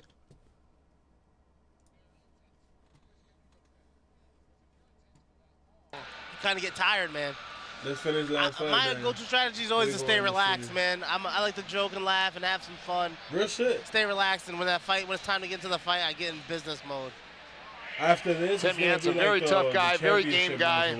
And again, fighting a very tough guy in Woody Clement, the Haitian sensation out of the Lions Den MMA in East Greenbush. Yeah, you can't be hating on the Haitian sensation. You know, and he's got to feel good coming into this with his teammates' success and dominating win. Yeah, that does help you a lot, man. It helps with the morale. This young man is calm. And confident. Calm but confident. You see Trent Spangala behind him, Cage Wars veteran. Yes. Stone-faced killer. Slow blinks, big smile. Look at him. He looks like such a nice young man, but he's a killer. Hey, he's a cage fighter. I don't know how nice he can be.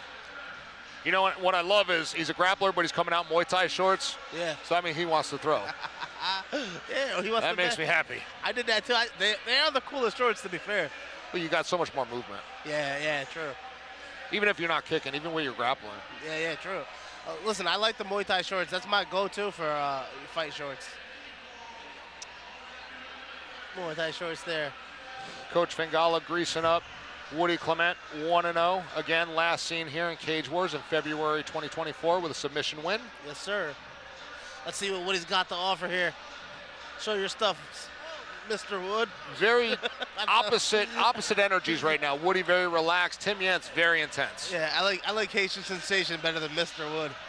Yeah, that's awkward. Yeah, that's awkward. AO. Yeah, that's AO. There we go. We're going to bring it up to Mike Falvo for Let the me get some official AOs in the chat.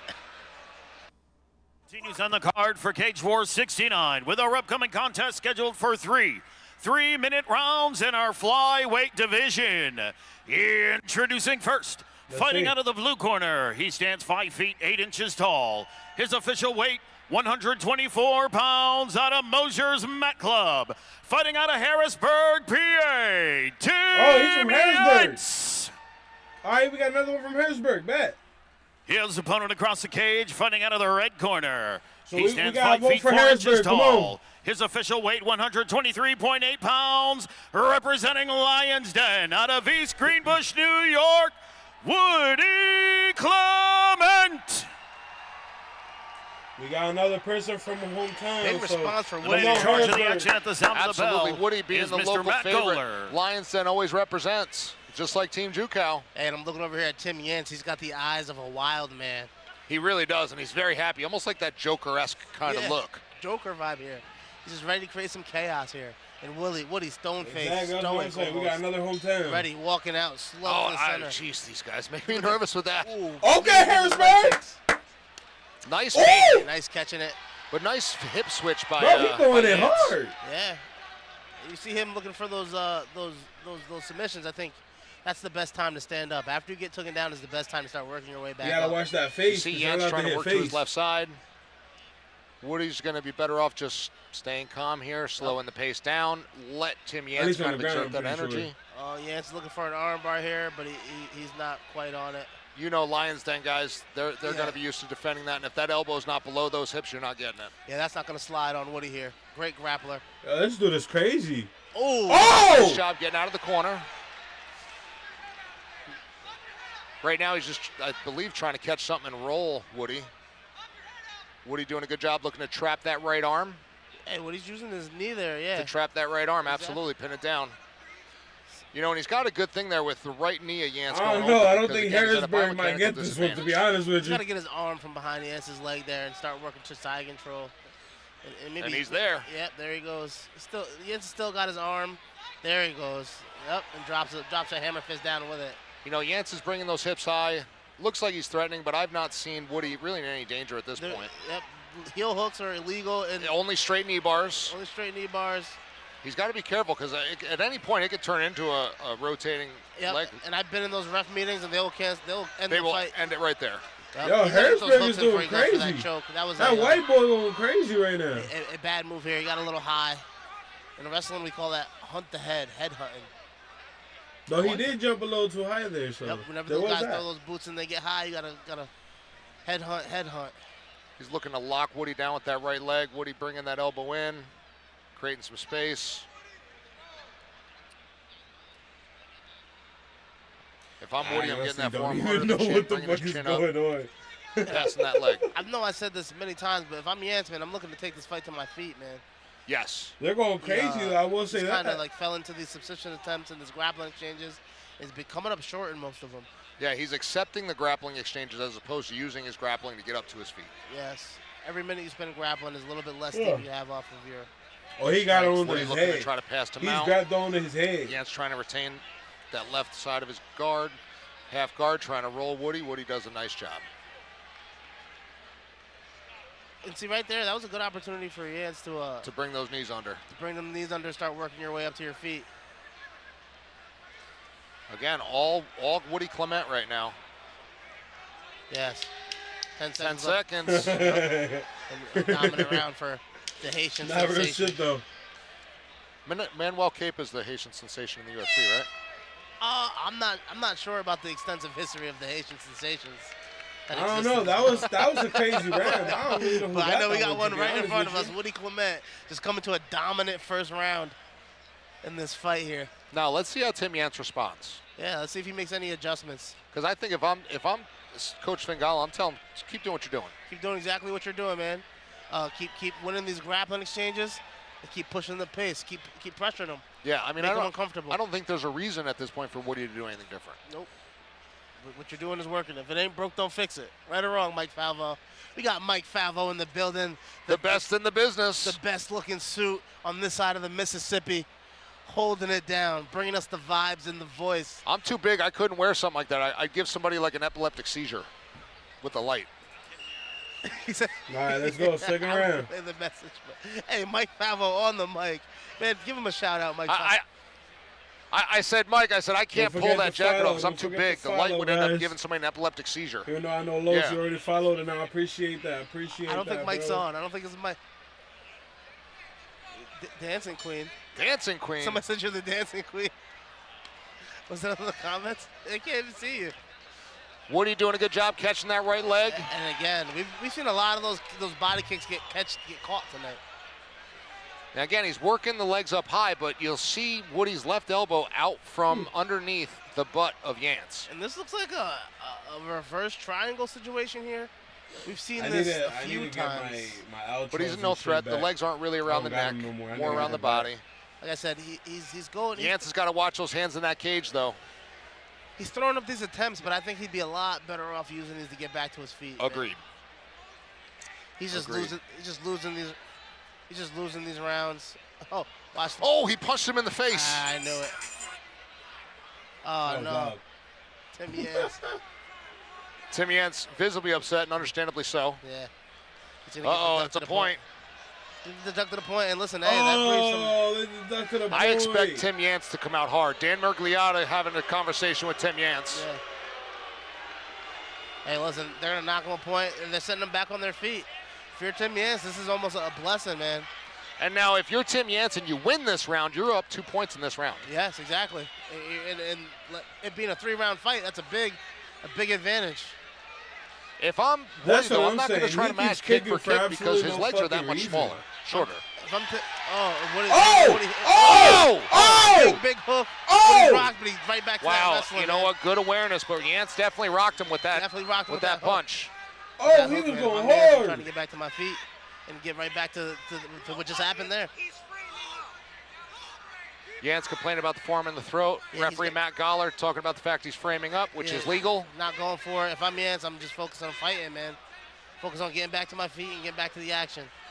Woody's got a rear Woody's naked. got the neck. Yep. Can he get the arm under the chin? He's trying to pin that right leg with his knee. Yep, and he's got to get the boots in. He's got the boots. He's Oh, under he the got it. chin.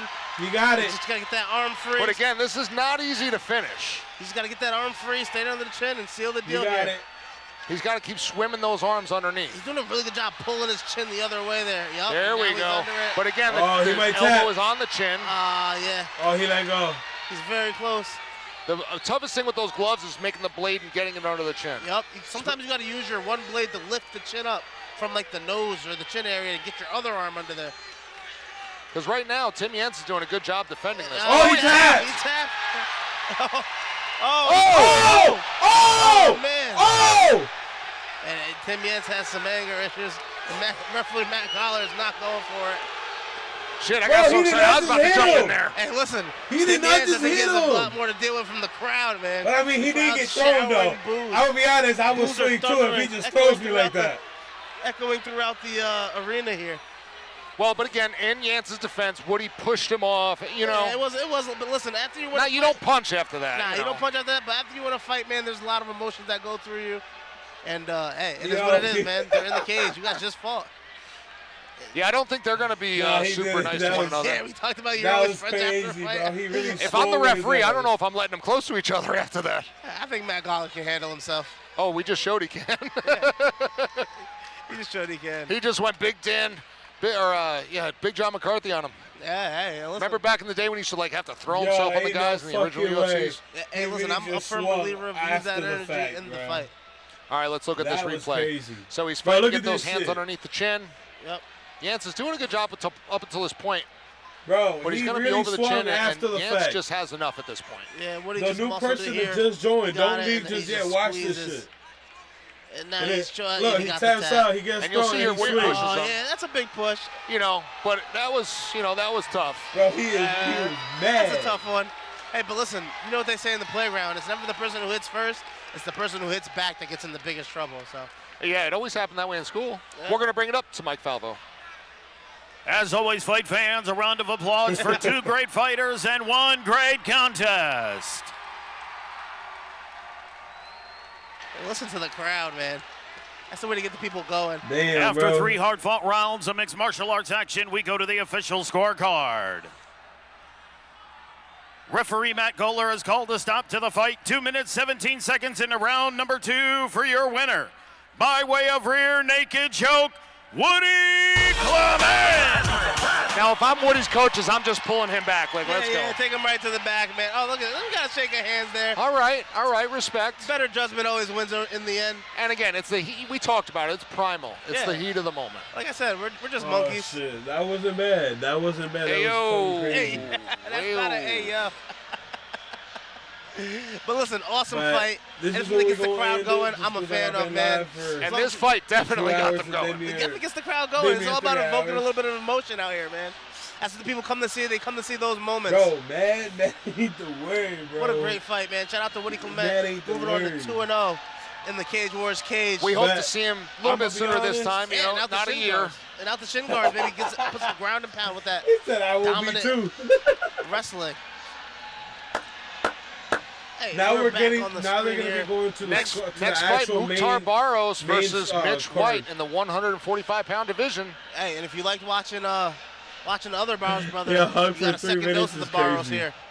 You know, and we talked ain't about wrong, the though. He catch really weight that was. Oyola fought in, because he originally fought Mukhtar. Mukhtar's a 145er. Yes. His brother Moose They're is still 155. talking about Oyola. That's so, how you know again, he went Mitch crazy. White 2-1 coming out of Synthesis Jiu-Jitsu. Yes. So we know their Jiu-Jitsu's good, right? They're going to be ready. You fought some guys from Yeah. Synthesis. Listen, they're a really good gym. They have a bunch of pros in there. All right. They always come ready to go, ready to fight. This is where we're and, gonna end you the know. stream. The big thing for that with I for me appreciate with you that is guys. he's 2-1 MMA, but he's got multiple kickboxing fights, 8 of them. Oh well, that speaks to his striking, right? Exactly. So if he's got that well-rounded jiu-jitsu like most of these guys and girls do from Synthesis with that striking acumen, this could be a barn burner. Hey, listen. Once I heard a wise man once say that the stars have a way to find the camera, and as you see, Mitch White walk out, he smiles at the camera, shows his stuff, and that's always the mark of a true star here. So I'm excited to see what he brings to the table inside the cage.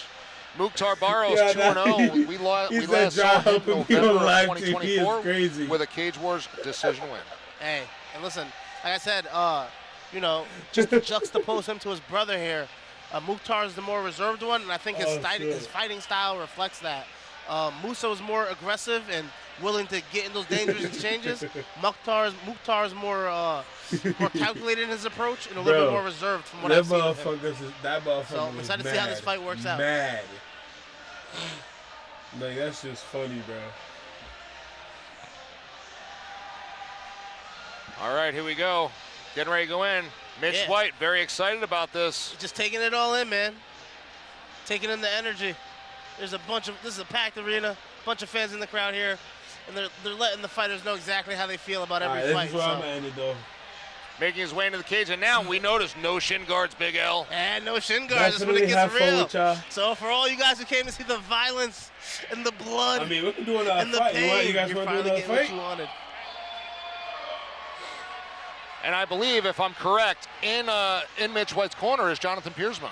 Cage Wars veteran, pro fighter now. I believe he's a champion in one of the organizations. And Cage Titans here, I think. Yeah, intense, amazing fighter. I watched him really just come in and go hard in here. He's a talented guy, tough guy. Like I said, there's a bunch of pros there at Synthesis. You want to finish the card? Jiu-Jitsu out there in Rochester, which is a hotbed for MMA. Fuck it, let's they have a finish few the card promotions then. out there, and you know, their fighters get a lot of experience and action. So We can finish the I'm card. sure he's going to be ready to fight, but I know for a fact Mukhtar is a man that prepares himself properly. You see his family backing him.